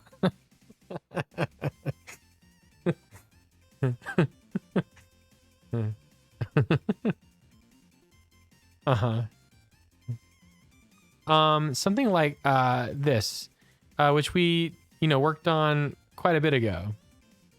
The Celeste death animation. What we have here is a bunch of commented code because I got frustrated. I have what? Scale effect, opacity, a bunch of repeat forevers.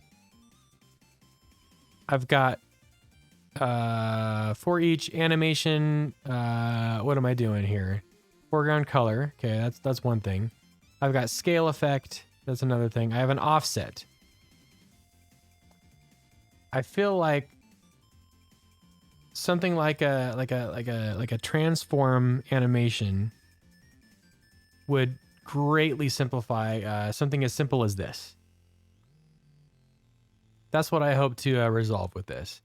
And yeah. So there we go. Real world examples. In order for us to feel like SwiftUI is viable for complex animation work, we need tools that allow us to do things without having to think too much. Now, clearly, if you're going to have like complex paths, you're going to have to do the work of like determining where that's going to be. But like that should be something that you're not swimming against the current to have to deal with. You know what I mean? Because otherwise, yeah, you just have this like it's just insanity.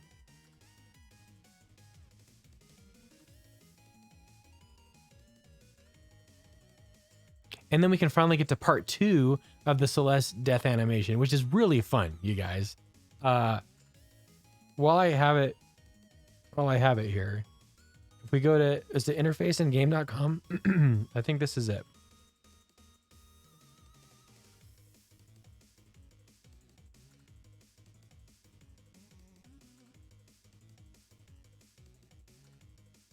So if we go to this game is brilliant.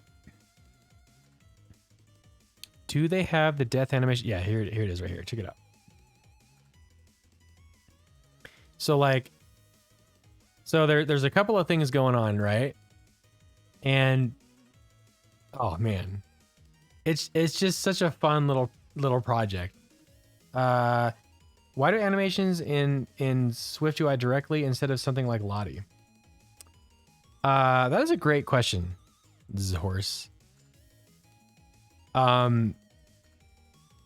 Because I wanted a challenge. And I'm not a designer. And so for me, being able to take something that like little building blocks where I can understand things like offset and scaling and rotation on simple shapes, and I can draw them in SwiftUI, I want to be able to manipulate them without having to like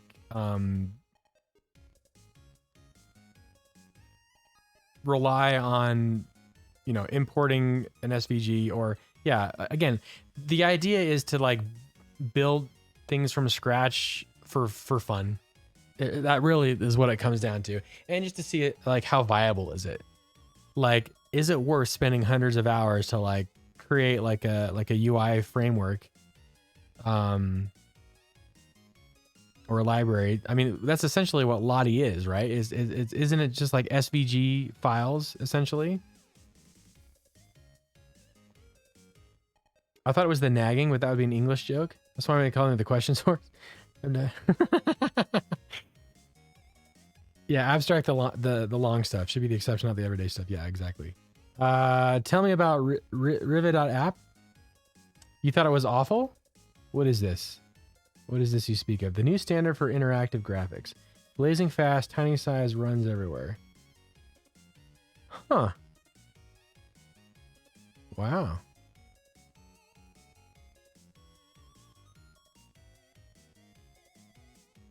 Huh.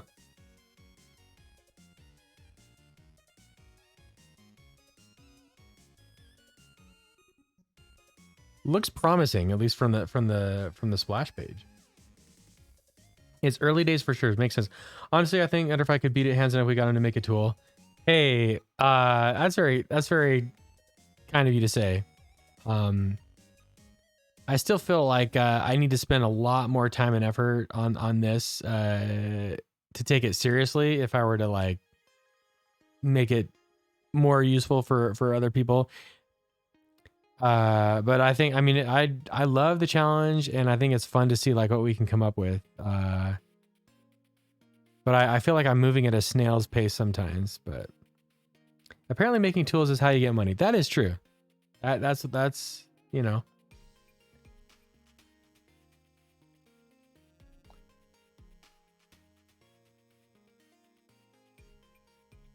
Yeah. So there's that. Anyhow, snail space is better than no pace. That is true, Holy Roman Empire. I can agree to that. If it takes years, you know, and also if it's a labor of love, that's what we live for as developers, right? We're not just looking for a problem to our solution.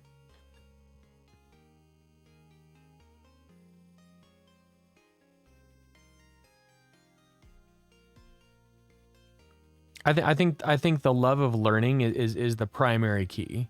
I think the desire to like seek for knowledge and apply that knowledge. I think that's the ticket for personal fulfillment. But yeah, it would be nice to get paid for it, of course. Eventually, Apple will just hire me to fix all the things in SwiftUI, and we will all benefit when he lives on a yacht in Hawaii. Neighbor love is all my ass. They're certainly not sound financial decisions. It's opportunity cost, right? It's true happiness is creation. That's what we were born to do, is to create. Not just sit in a cubicle. So my sanity demo has been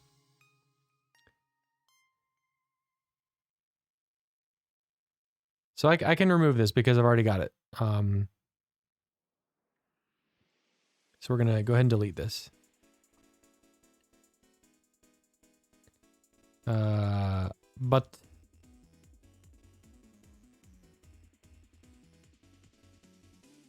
hey, remember we tried this before, actually. Animatable polygon demo. Oh no, this was a different thing. Did we?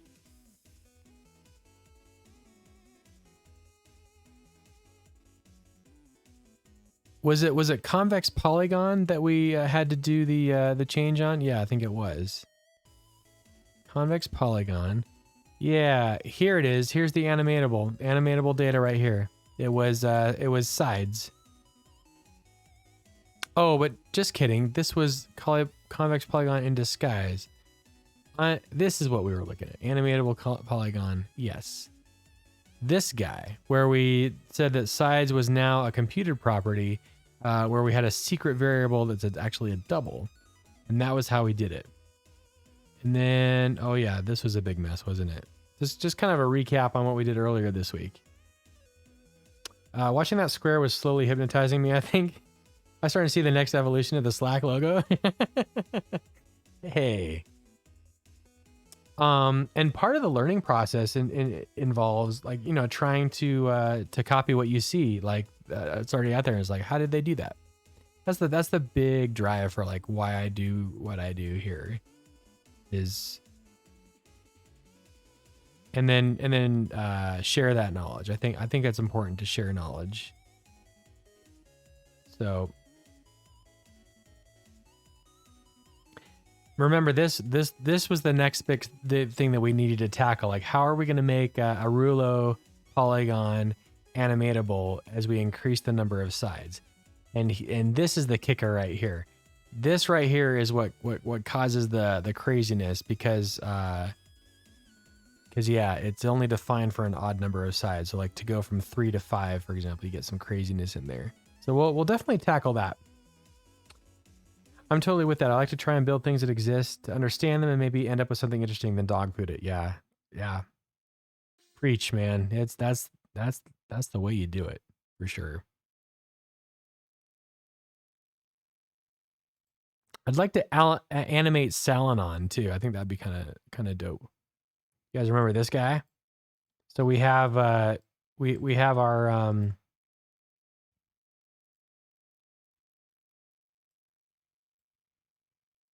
whoop. So if this could be animatable, then that would be pretty dope, I think. So we should do that. How much time we got? Oh shoot, guys, it's time for bed. I can't believe how much fun I was having at the same time as being tormented. Holy smoke, that took a very long time to finish, but we did it. Wow. We'll have to deal with the Salonon next time, you guys, because it's time for my beauty sleep.